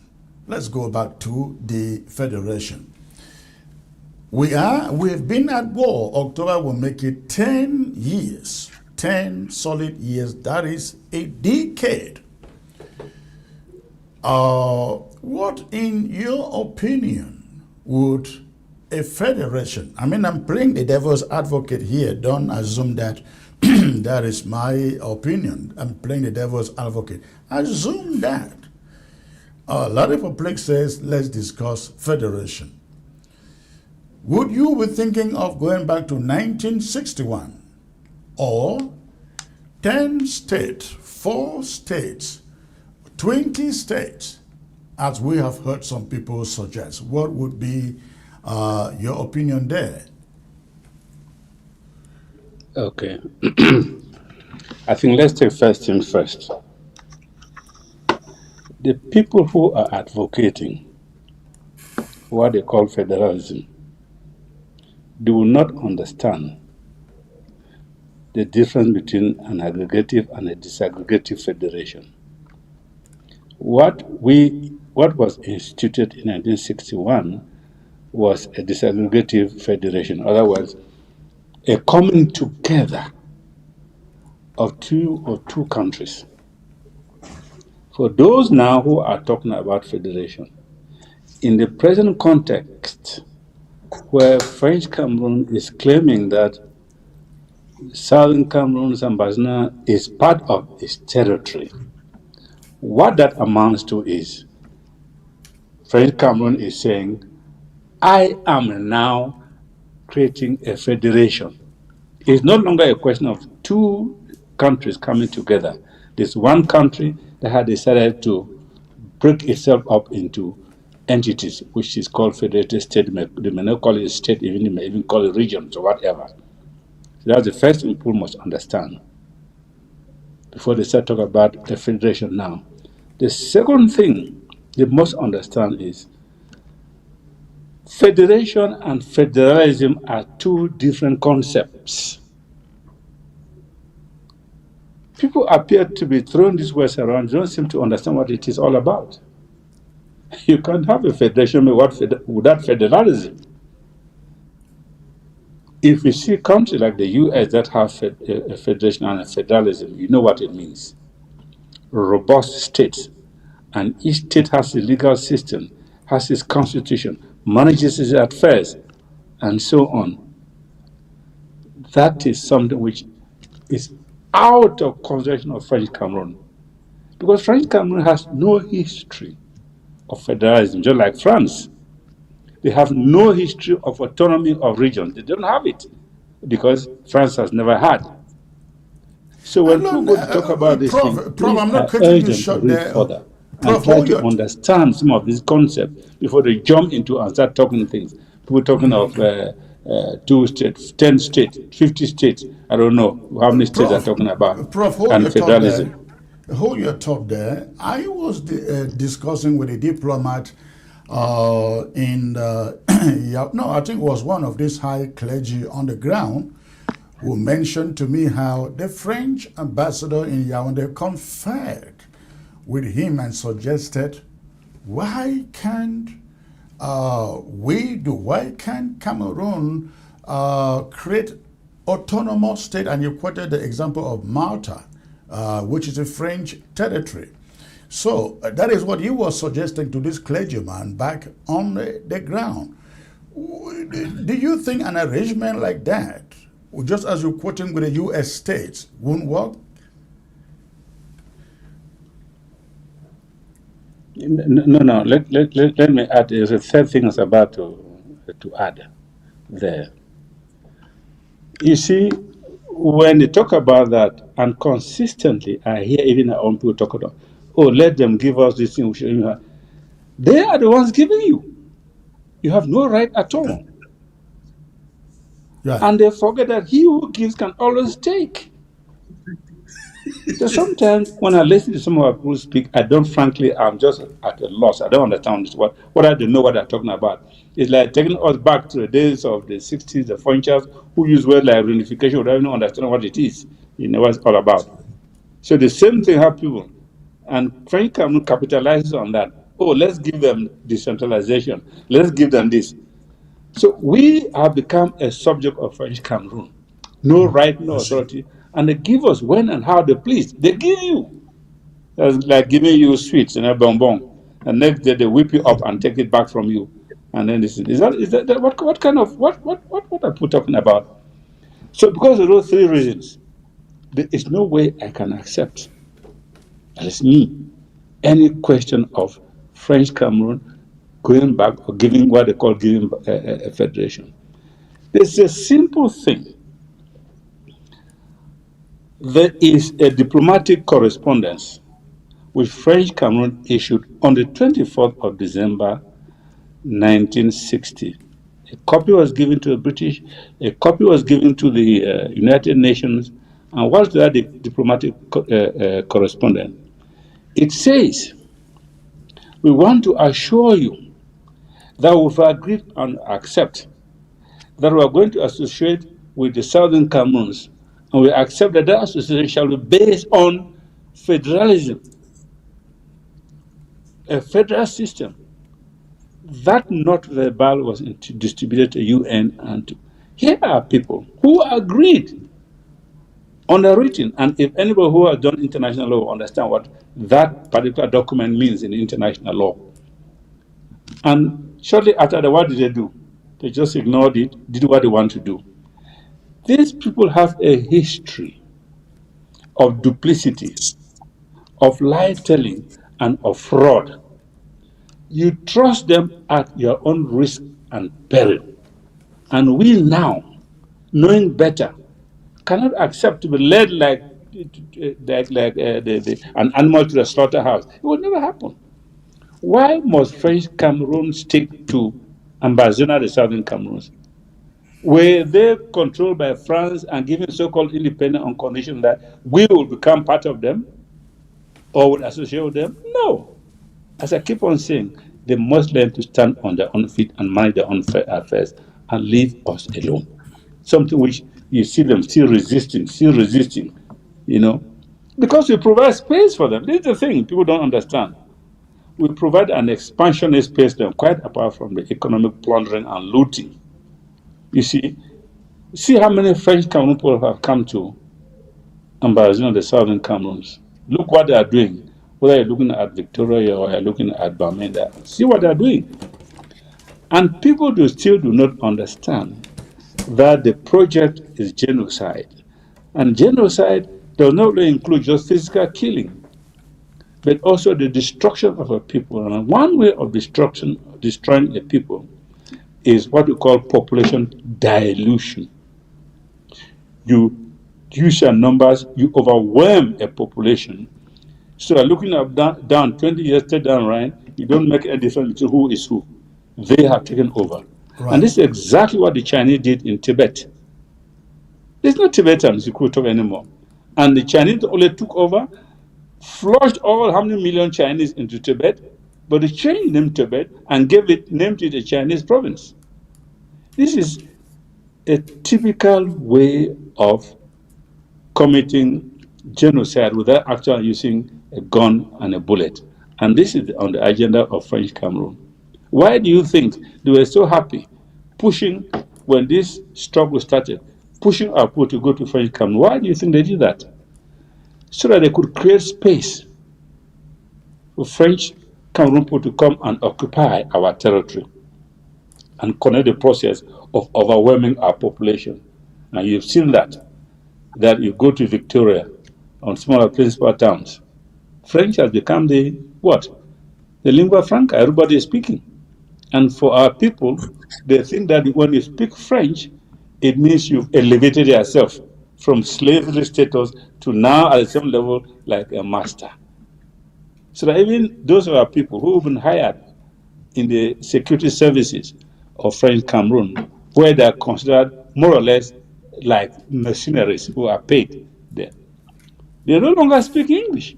It's French. I meet them on the road, they will be talking to you in French, and they're even ashamed of even talking English. That is the kind of situation in which you find out. Our people, in which we find ourselves, our people are not very careful at some of these things. They are not on the alert. In this day and age, 65 years after this, we've known these people. They still cannot see beyond their nose and understand whatever thing the people are plotting. The beer people are talking about today has been with the Hegel all along. It was part and parcel of all the processes that we have been going through. And many people do not know that beer was part of the principal conspirators who conspired in 1972 event. This beer people are talking about. Yeah. He was one of the conspirators. There were about 5 conspirators. He was one of them. And people don't know. This is not spoken. Our people I keep on saying, please, our people should try and read. This thing is on paper. There are many of us who have written things. There are many people who have written things. But people should read these things and try to see and understand who we are, where we are coming from, and see how we can chart the way forward for ourselves. Otherwise, we'll be lost. But if our people have given up and say, well, the best thing for us is to be lost completely, so that in the next few years, and that is like the French Cameroon, the Boulou people issued that a document of the strategy for the conservation of power for the next 100 years, the kind of a thing. This is exactly the same kind of thing, the attitude towards what they call les Anglophones. Part of their strategy is work that out. How do we destroy this and take over their territory in the next 50 years, next 100 years? So we should be on the qui vive, as they say. We should be very, very careful. We look at everything critically and see, and not trust these people at all. Otherwise, what would the governor say in Boade? He confessed that if we do not understand, we should know that they are the new colonizers. He said it. We are the new colonizers. If people don't understand, our people did not even pick that up. Well, That's quite unfortunate, and what you are narrating there is just the reality of what is going on, Prof. And we've also seen that manifested in the sale of land in Ambazonia. You go to Bamenda, almost all of Nkwen, upstation Bamenda Nkwen, is owned by Francophones. You go to Victoria, all the way, Tico, Mutengene, West Boya. Coast, The land is owned, is being bought aggressively by Francophones. I learned that they are even in the BLM buying farmlands. So I think in the near future, the population factor may kick in, as you suggest, with the Chinese. But let me get to Samuel Thomas to add his opinion in this. Go on, please. Thank you, Comrade Chris. One other thing, which I don't know if Prof has earlier pointed it out, is the notion of reunification or unification. There was never reunification. There was never unification between the people of Southern Cameroon and La République du Cameroun. And there was never a federation between the people of Southern Cameroon and La République du Cameroun. La République du Cameroun metamorphosed to a federated system by her own actions and not the people of the Southern Cameroons. So the issue of this deceit that our people even carried along.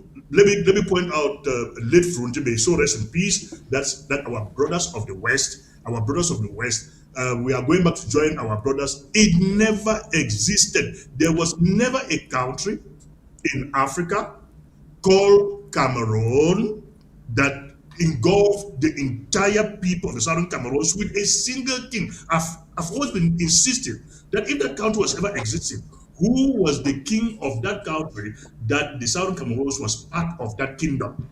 And nobody has given me that answer. The Germans conglomerated a vast territory with independent chiefdoms or kingdoms into what they call the German colony of Cameroon.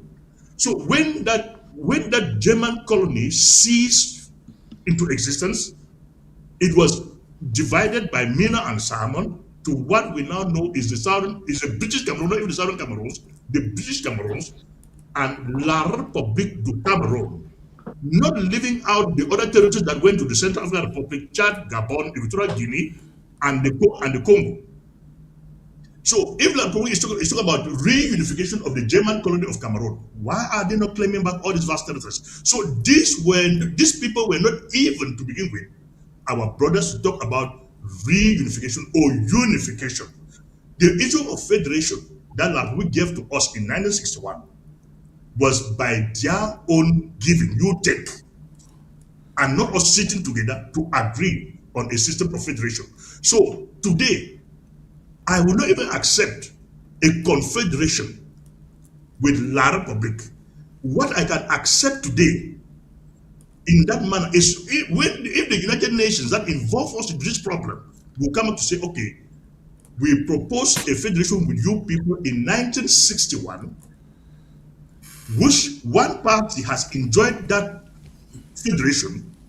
So now the people of the Southern Cameroons ought to also enjoy that system for the next 65 years and dismantle the entire administrative system of La République, their army, their police, for that's exactly what they did to the people of Southern Cameroons, and we impose our own system on them for the next 65 years.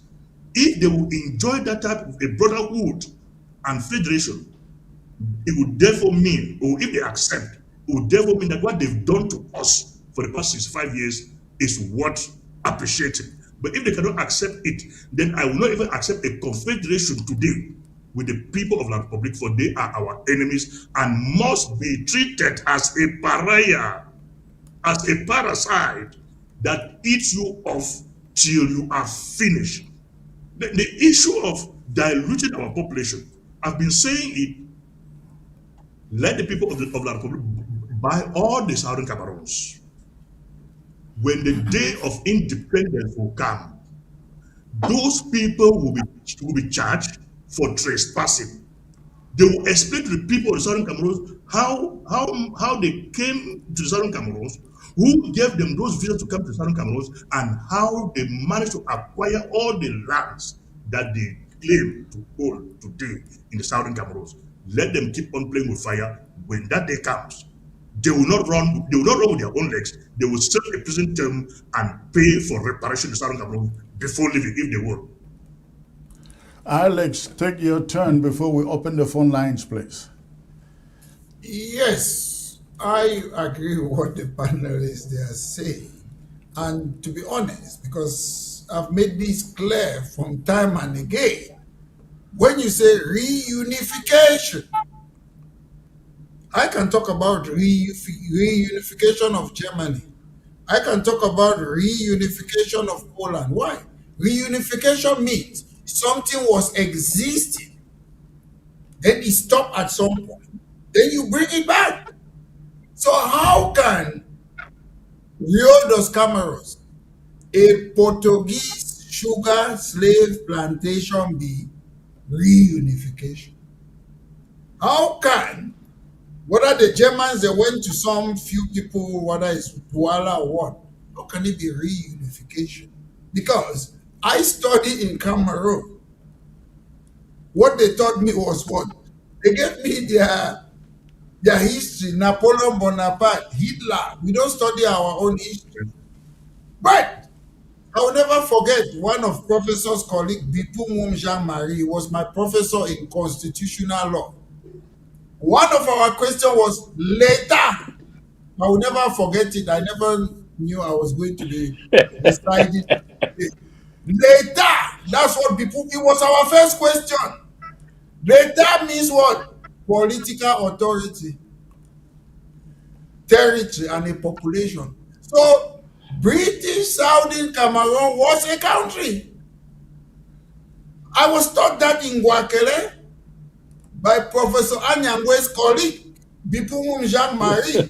But why are they refusing that we were not a country? Yeah, I studied it there, so sometimes when I sit, I'm happy that I had the privilege to go to those places because I was told the truth by some of Mr. Bia's own protege. So we were a country, and we were made to believe that a country needs to be independent. But luckily enough, I live in the United Kingdom. And Scotland is a country that is not independent. Welsh is a country, is not independent. Northern Ireland is a country, is not independent. England is a country, is not independent. They have their diversity, different law, different football team, some of them Scottish pounds, different things. So why is it that we came together with La République du Cameroun? They could not accept that. We came together, let's accept even the United Republic of Cameroon. We're united. There's no democracy on earth that you use one size fit it all. There's no democracy. In America, where you live, I'm sure your laws in whether it's Texas is different from other places. In Belgium, you have three cultures, linguistic or what? There's Flemish, English, French, different. Everywhere. La République du Cameroun is the only country, I'll just use in random, any tribe. Example, let me say, they say, all of us must speak Banso. That's La République du Cameroun. Everybody must do this. No, it doesn't work that way. You have your gendarmes. Keep your gendarmes in your own area. Gendarmes, their job is to look at security or what. We have police. Keep our police. I sit again. One of my Professor Anyangwe's colleague, who was also my lecturer, Prime Minister Diongute, he keep on telling us that there's decentralization. It's a process. Decentralization is not a process. Decentralization means you transfer powers. You say that, okay, you people have different, is it legal system? You do it in British Southern Cameroon. You people have different economic policing and this, that's decent transfer of power. And I keep on repeating this. People think federalism and decentralization, they are different. It's the same thing. I live in the UK. The difference between federalism and decentralization is that with decentralization, it's the government, the central government that gives you those powers. They can take it at any time. With federalism, the central government cannot take it. So it's just about transfer of powers. So at the end of the day, it is quite clear we came into good faith, as they call it, our brothers, because to me, all Africans maybe would have been one country like China or India if we understood certain things. At the end of the day, I look today, when I sit from hindsight, the reason we have problem in that continent because there is no common interest. People always want to profit. They want to gain for something. People don't look at things like, I went to Ngwakele, one of the things they used to teach me, philosophers, Auguste Comte, Alexis de Tocqueville, Voltaire, these. Ask myself, who are our own philosophers in the Cameroons? We don't have our own philosophers. So in Cameroons, why were they teaching me European history? Why were they teaching me Hitler or Napoleon Bonaparte? So you see, I look at it, it was a country designed to do what they call, I call me, indigenous colonization. They use our own people to colonize us because colonialism have to continue, but they have to continue through different people. As there's one thing which is very important. America will be celebrating, is it the what, 250 independence. Listen, when America, they say, Britain, we don't want you. There was nothing like exchange of flag. We don't want you. So why is it that in Africa, in the Cameroons, when you say, I want my independence, either a French will come and pull a flag or British or what? That was never independence. It was arrangement. If you look at Algeria, they have something they call the Avian Accord. Because when Algeria, they fought France, they said, leave our country. We don't want you anymore. You have to come with Avian Accord, which means we'll control your oil, we'll control, put naval base there for 15 years. British Southern Cameroon is the only country that did not have what they call act. In Nigeria, before British, they left there, they debate in parliament, they have something they call the act before independence. How come that Britain never debated in their parliament to have an act for us to leave? Forget about La République. Before we leave, you have to have something like an act. Nigeria have one, Kenya have one. Why is it that it's only us, we don't have it? It was their plan. These people are very thoughtful. They can see into the seat of time. Alex, possibly, could it be that that was never there because everybody was agreed the federation cannot be abolished? Say it again, please. Everybody agreed. No, I'm saying, before you hand over a country, forget about La République or what, you have to debate it in parliament in this country. Then you come up with an act. The act should be between Southern Cameroons and British government. Nothing to do with that. There's nothing like an act. Nigeria have got one. Kenya have got one. All those countries that were colonized by Britain, they have one. It's only Southern Cameroon we don't have any act. Because they were saying that let's leave you to the wolf. These people, they see in advance. They knew we will have this problem today. Because ask you, Gaddafi was running his country peacefully. Is there a country called Libya today? They like to see chaos, then they have divide and rule. And if you understand their mentality, today I sit here, I don't know if I sent you something. Somebody was saying that Britain have been colonized by immigrants. These are people who were controlling the whole world. They are complaining today, and they don't want to have their payback time. Because at the end of the day, we might be singing here, but we need a real strategy, which is very important. Because we keep on talking, it's good what we are doing on this your platform today. But at the end of the day, Mr. Biya is very selfish. He's looking at his life. I'm going to die one day. I don't want to be like Aijo. How can you be running the country on that basis? That's how Mr. Biya is running Cameroon today. Let me die, let them bury me military, blah, blah, blah. So that is a problem. And it saddens me. One point that we have not talked about on this platform today is that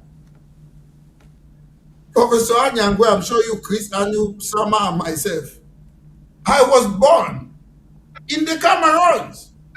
But they will tell you that you're not a Cameroonian. Maybe you've got a nationality somewhere. That's what they will tell you. But the only people who have dual nationality, 94% are who? The indomitable lions. All the indomitable lions, 94%, they were born abroad. All those players, they were born here.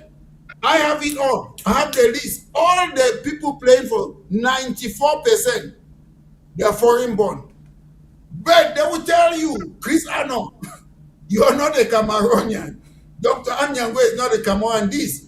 But in a British man or English man who was born in South Africa, your children, whether it's 1,000 years, they are English. So they keep on mistaking these things to play the game.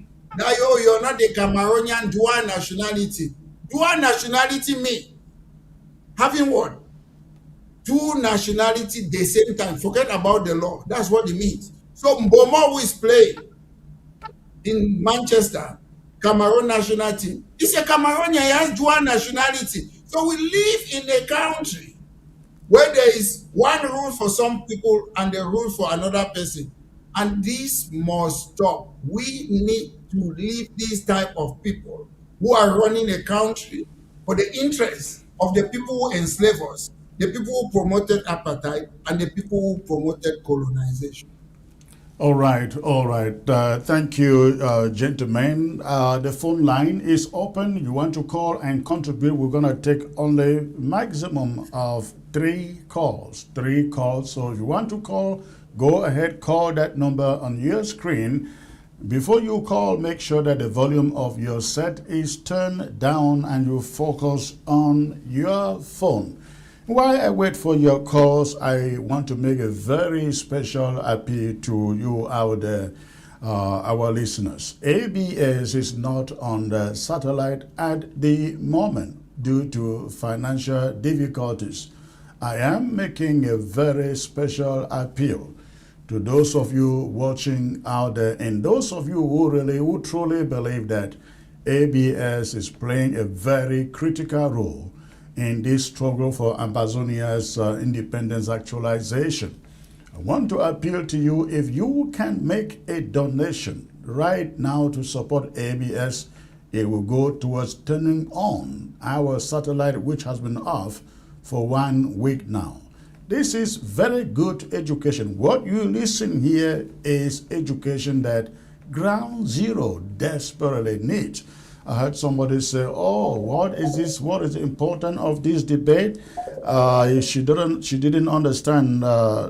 She didn't understand the importance of it. But let me get to this caller. I will come back there. Hello, sir. Yes. Hello. Hello. Yes. Hi, Comrade Chris. I just have a question. By the way, thank you for the panel. Thank you for the great panel once again. It's for Mr. Metrolisinge. He said something about dual citizenship, that there was some kind of controversy about the citizenship. It's sort of meaning like Cameroonians or La Republicans have dual citizenship, and it's not the same for us. I'm not sure if that's what he was saying. Can he highlight on that, because that would be that's something horrible to. That's some kind of injustice right there. Okay, thank you. That's it. Thank you. Thank you. All right, let's get to. I will come to Lisinge, but let's see if we can get one more call, so we can get all the answers at the same time. Hello. Hello. Hey, hello, comrade. Please, this is Meet Telecom from the Netherlands. Okay. What is on your mind, sir? Yeah. It's good to see all of you there, strong and powerful Ambazonian brave mind. My able prof is there. Prof, good evening from the Netherlands. Good evening. Mr. Lee Singer. Yeah.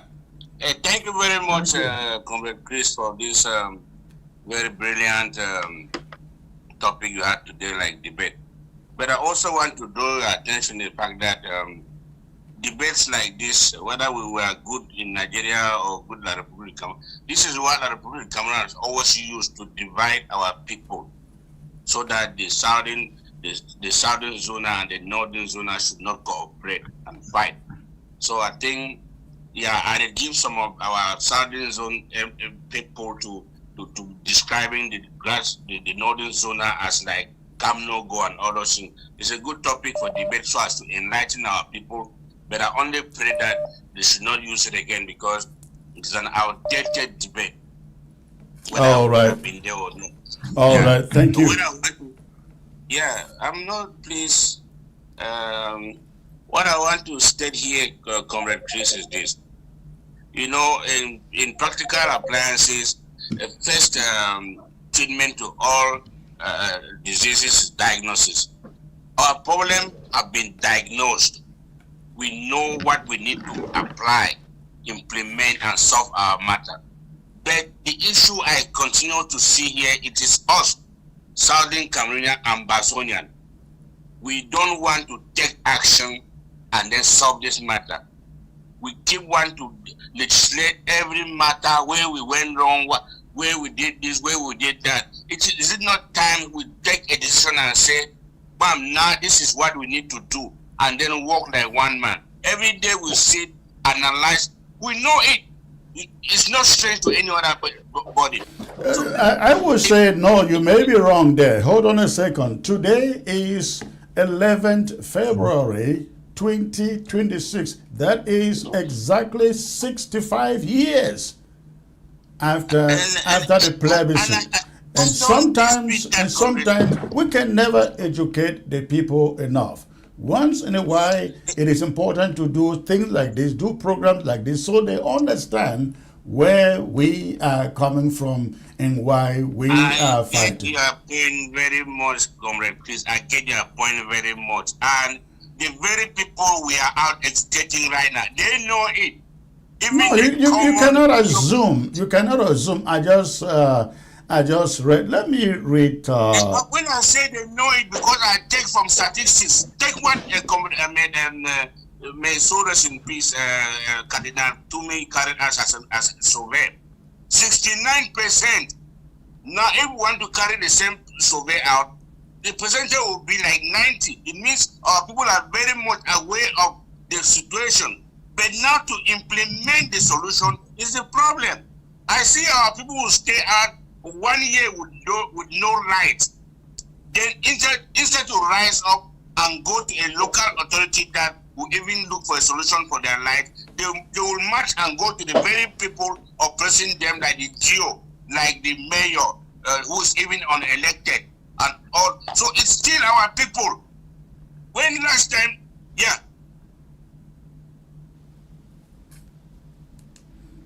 Hello? Sorry. Yeah, sorry, I thought I lost you. I thought I lost you because, yeah, our people need to, I think our people are not angry enough. If they were angry enough, they know how to match, because if we don't want certain institution in our homeland, let them put it down. Stop it here. And as simple as that. How long do we have to be dwelling only on the diagnosis? We know the diagnosis. It's time to implement the cure. The cure, which means action. How many military do we have in Boya? Population of Boya is in the millions. They can stand up today and say, no, enough is enough. We are moving and we are chasing these people out. Okala Bilai will not be there.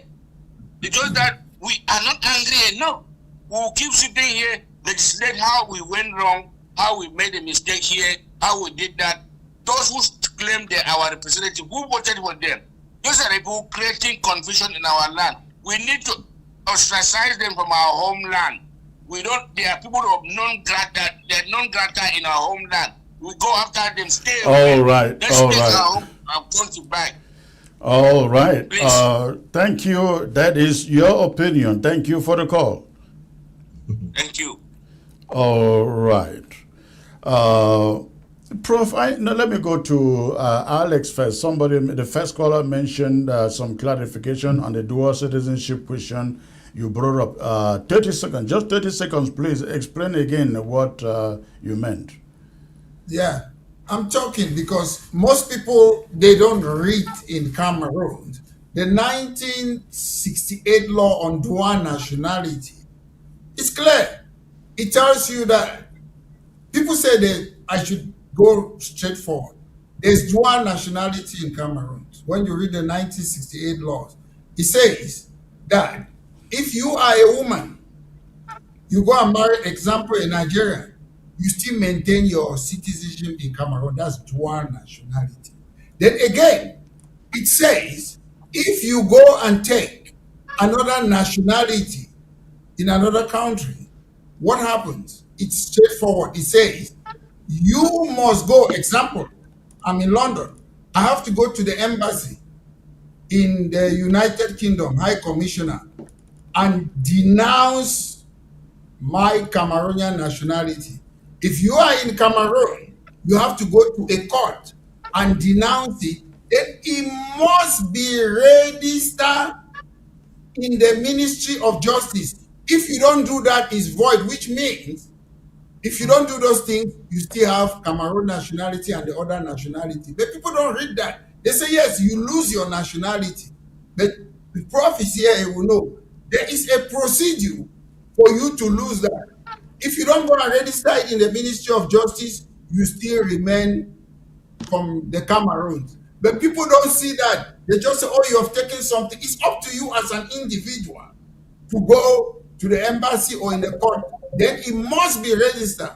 And if they don't register it, it means you still remain the Cameroonian, which is dual nationality. As I am saying now, 90%, 94% of the people playing in Indomitable Lion, they were born abroad in Europe. So what's that? Let's forget about law. Let's just look at it. All right. Round it up, Metro, so that we can call this a night. Yeah, I'm just saying, if you can look, a nationality, Mboma was born in France. He has got Cameroon nationality. He's playing for Cameroon. That's dual nationality. It's English. All right. So let's tell him. They want to keep away political opponent, and they bring those their things to interpret the law wrongly. All right. All right. Thank you. Prof.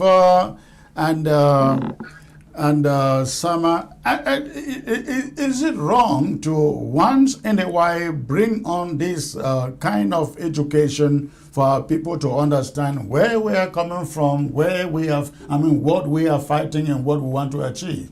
Prof, please. No, I don't think it's wrong, and it's absolutely right, because we need to know, and people have a right to know, and we need to do a lot of introspection, and that is another way we can chart our way forward, knowing what has gone before. So people, we cannot just behave as if things are just starting now.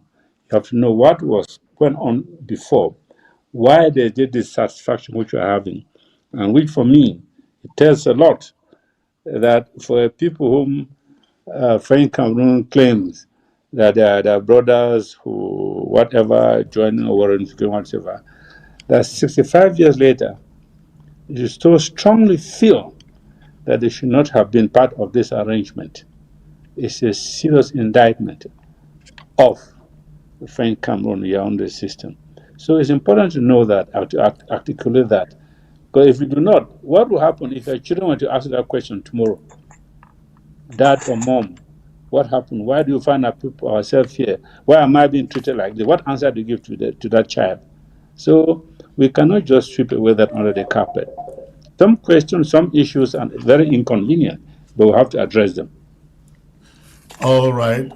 Sama, Prof, thank you for being part of the show. I know it's late at your end. Sama, you can stay. Let's get back to the phone here and take a few more questions before we go. Hello. Hello, Comrade. Hello. Yeah. Thank you for picking my call. Where are you calling from? I'm calling from Southern Cameroons. Okay. Yeah. My contribution here will likely connect with the last speaker who spoke from the Netherlands. We know that we have been maltreated by the République of Cameroon. Even before the armed conflict, everybody was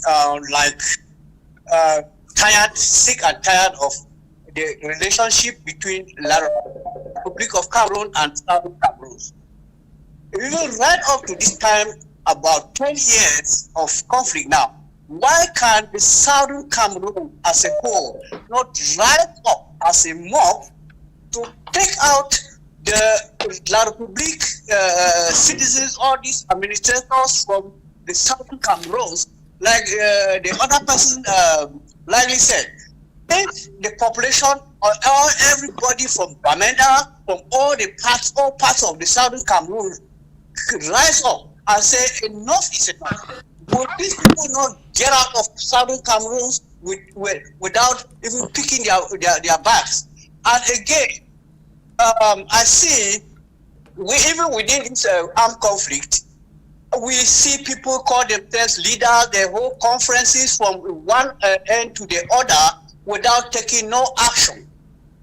Can these people not come together and say, let us speak as one man and fight as one man, so that the international community can hear up, instead of we say, I am the president, I am the leader, I am this. Like now, we see the friends of Ambazonia coming up strongly, moving, knocking doors in Washington, D.C., even like they hiring a law firm now to fight for the situation of Southern Cameroon. Why can other people not join them and say, okay, if you all right, hold on there, don't drop. The problem in the struggle, as you have said, is that of one of the problems is that of everybody trying to do his own thing, his own way. What you call the friends of Ambazonia. The question should not be why not everybody join them and knock the doors. The question should be why should friends of Ambazonia be going around knocking doors without thinking that a united force is the best way to go. It will surprise you to know what the friends of Ambazonia are doing has been done already. Do you know how many lobbyists the interim government has hired in the past, probably in the past 5 years? Do you know how many diplomatic missions they have reached? Do you know how many diplomats they've spoken to? These are not things that they need to put it out. I think people saying friends of Ambazonia, the problem is that people are trying to do a show. They step out to do one thing, they make a lot of noise. Listen, you are right. Let everybody come together. I have said that, I have tried that, and I continue to do that. Even what will cause Kauf today. That is my initiative, even though I'm in the back burner. But this is the point. I have suggested the way forward for us is every group comes together, we reconstitute, then we go to ground zero.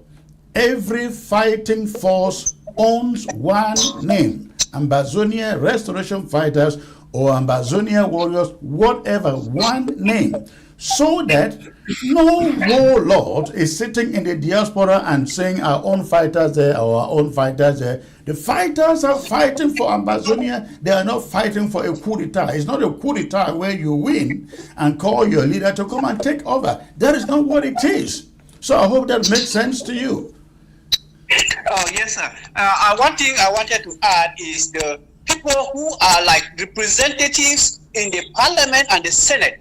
Why can the Southern Cameroons not force them to get out of those parliament in La République of Cameroon and become part of the fight?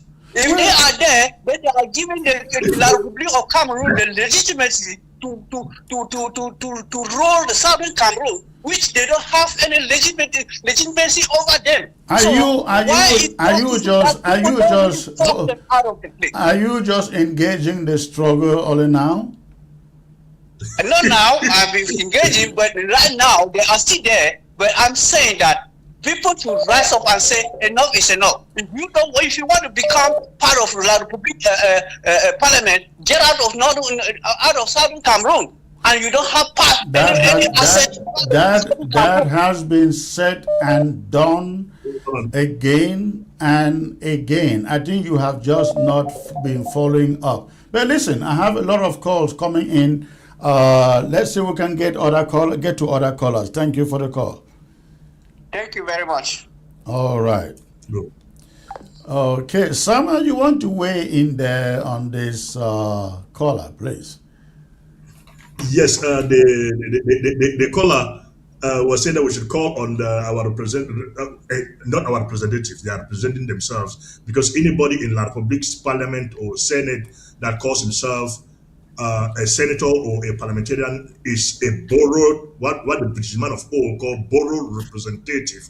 That person is representing nobody but himself. So we do not recognize their being there in La République's parliament.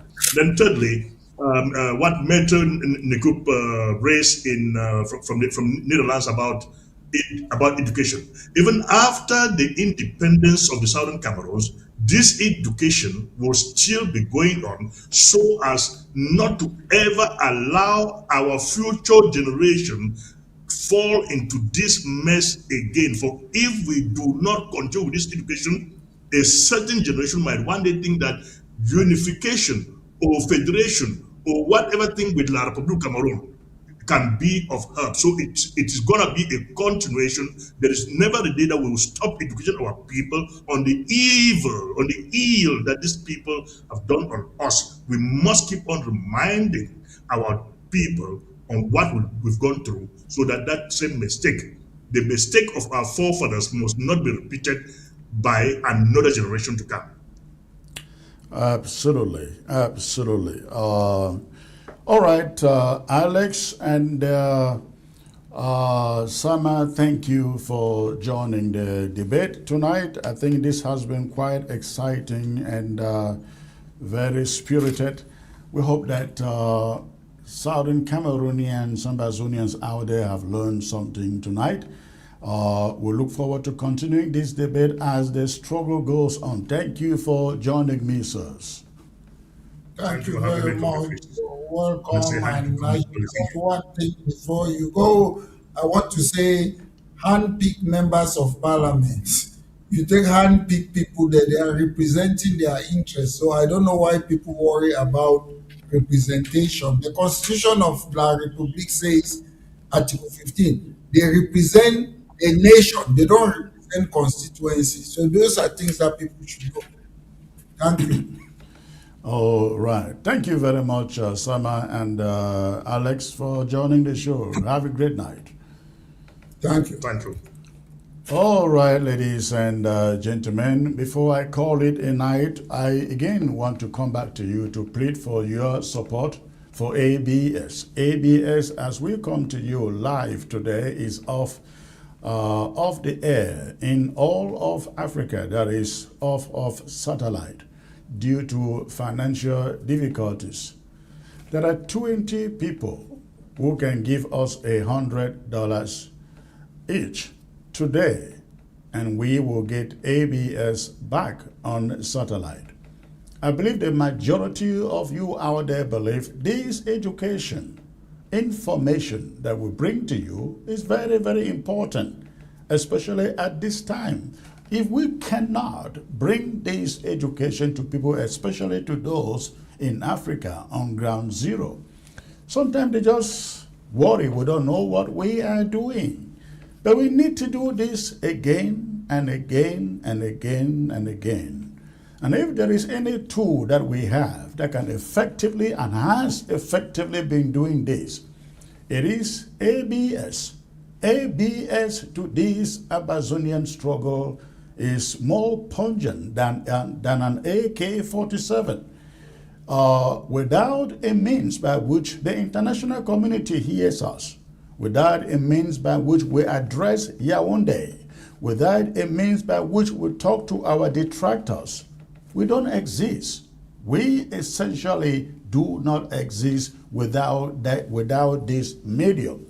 I am not paid to do what I do here. In fact, I set this up single-handedly. And through the years, good Ambazonians, good comrades who believe in what we do have supported it.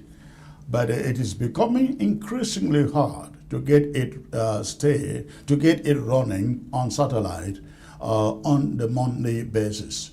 Again, as we come to you tonight, we are not being watched on satellite as I speak, but we can turn it back on tomorrow. If one of you can say, Chris, I will give you $1,000 donation, a $2,000, a $5,000 donation to turn on ABS back immediately. Or you may not have 1,000, 2,000, 500, but you can give your 100. I'm pleading with you. I have no reason to shy away from making this appeal or ashamed of making this appeal because it is not about me. I will do shows like this on YouTube and I will be fine. I will be okay. But it doesn't help the struggle because those on the ground who matter the most do not watch it, do not learn because they don't have it. And do not say where they watch YouTube. That is true, they do. But when we come live, they can't watch us because they don't have the data to stay on YouTube for 1 hour, for 2 hours, not even for 30 minutes. They don't have unlimited data as we in Europe and the USA do. So please, that is the reason why ABS staying on satellite becomes really, really critical. We cannot get off the satellite until this struggle is set and done. That is the way La République hears from us. That is the way they listen to us. And that is the way we speak to the international community. We take our message to the diplomats around the globe on ABS. And people are watching from across the globe, across Africa. We receive calls here from North Africa. We receive calls here from South Africa, from the East, from the West of Africa. And people have come to know about Ambazonian struggle through ABS. And so I am really appealing to you that are strong, avid supporters of this struggle out there. Do you want ABS to stay off satellite? My appeal to you today, if you do not want ABS to stay off satellite, please use the number on your screen. Use the number on your screen. Make a one-time donation today through Zelle to support ABS. I'm pleading with you. Do so. You're not doing so for me. You're doing so for the struggle. Again, if we can support the boys on the ground, we must also support our means, our media, because that is the way that we communicate to them. So please do not say, I can't do it. I know it may be difficult out there, but please, I know you can do it.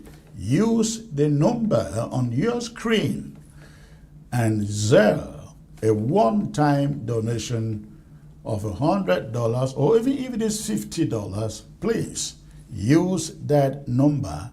That number is good for Zelle. It is also good for Cash App. That number is also good for Cash App if you want to do Cash App.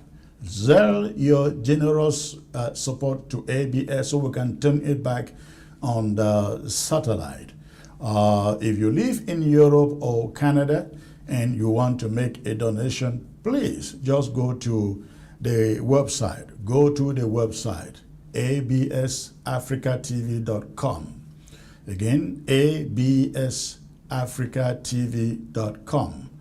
And click on that link, log into that website. On the top right, you will see a donate button. You click on that button and it takes you right to PayPal. Just enter the amount you want to pay and hit send, and we will get it. Again, that is for those of you in Europe, in Canada, who do not have Zelle or Cash App, but you can use PayPal. And if you cannot use PayPal, if you are in Europe, you can find someone who has PayPal, give him the money or give her the money, and he or she can go on our website, absafricatv.com, use the donate button to make that donation. We desperately need to turn back ABS back on satellite. So please, if you appreciate what we do here, if you appreciate ABS, do not ignore this message. Do the best you can do. Again, that is a Zelle number, and that it is also good for Cash App. And again, if you are in Europe or Canada or South America, please go to the website, ABS Africa TV. Look at the top right, hit the donate button, and it will allow you to make a donation through PayPal. I hope I make that information really good enough. So please go ahead and do that. And if you make a payment while I am still live, just send me your receipt. Send me your receipt so I can acknowledge you why I do this. All right. Tomorrow I will be coming back here with a very special interview. I will be coming back here tomorrow with a very special interview. So you want to stay put, you want to stay tuned for the live show tomorrow. But again, we want these shows seen in Africa, seen on ground zero. That is, if you will help us turn back ABS on satellite, please use that number on your screen to make a $100 donation, $500, $1,000, $2,000. In fact, if we get $2,000 right now, ABS will be up by the morning tomorrow. And I know there are people out there who have that money who can say, Chris, I support what you do. I appreciate what you do. Get these funds, turn back ABS live. So, ladies and gentlemen, I'm going to end it here today in the absence of any other calls. In the absence of any calls, we will end it here tonight. Please, I look forward to receiving your donation. All right. You have a great night. It was great being here and talking to you. The West lectures the world about democracy, then it bankrolls dictators. It condemns oppression, then it congratulates stolen elections. In this book, The Hypocrisy of the West, veteran journalist Chris Enu exposes the double standards that define modern global politics. From Africa to the Middle East and beyond, Western powers present themselves as champions of freedom, while quietly propping up tyranny in the name of stability and strategic interest. This book pulls back the curtain. Why dictators are rewarded after rigged elections. How human rights become optional when power is at stake. Why some wars provoke outrage and others silence. How selective justice shapes the global order. Written in a bold, direct, and uncompromising voice, The Hypocrisy of the West is not a theory, it is a reckoning. It challenges official narratives, names uncomfortable truths, and forces readers to confront a world governed by convenience, not principle. You should read this book if you have ever questioned why some dictators are sanctioned while others are celebrated. Get your copy of The Hypocrisy of the West today on Amazon. Read it, question everything, then decide where you stand.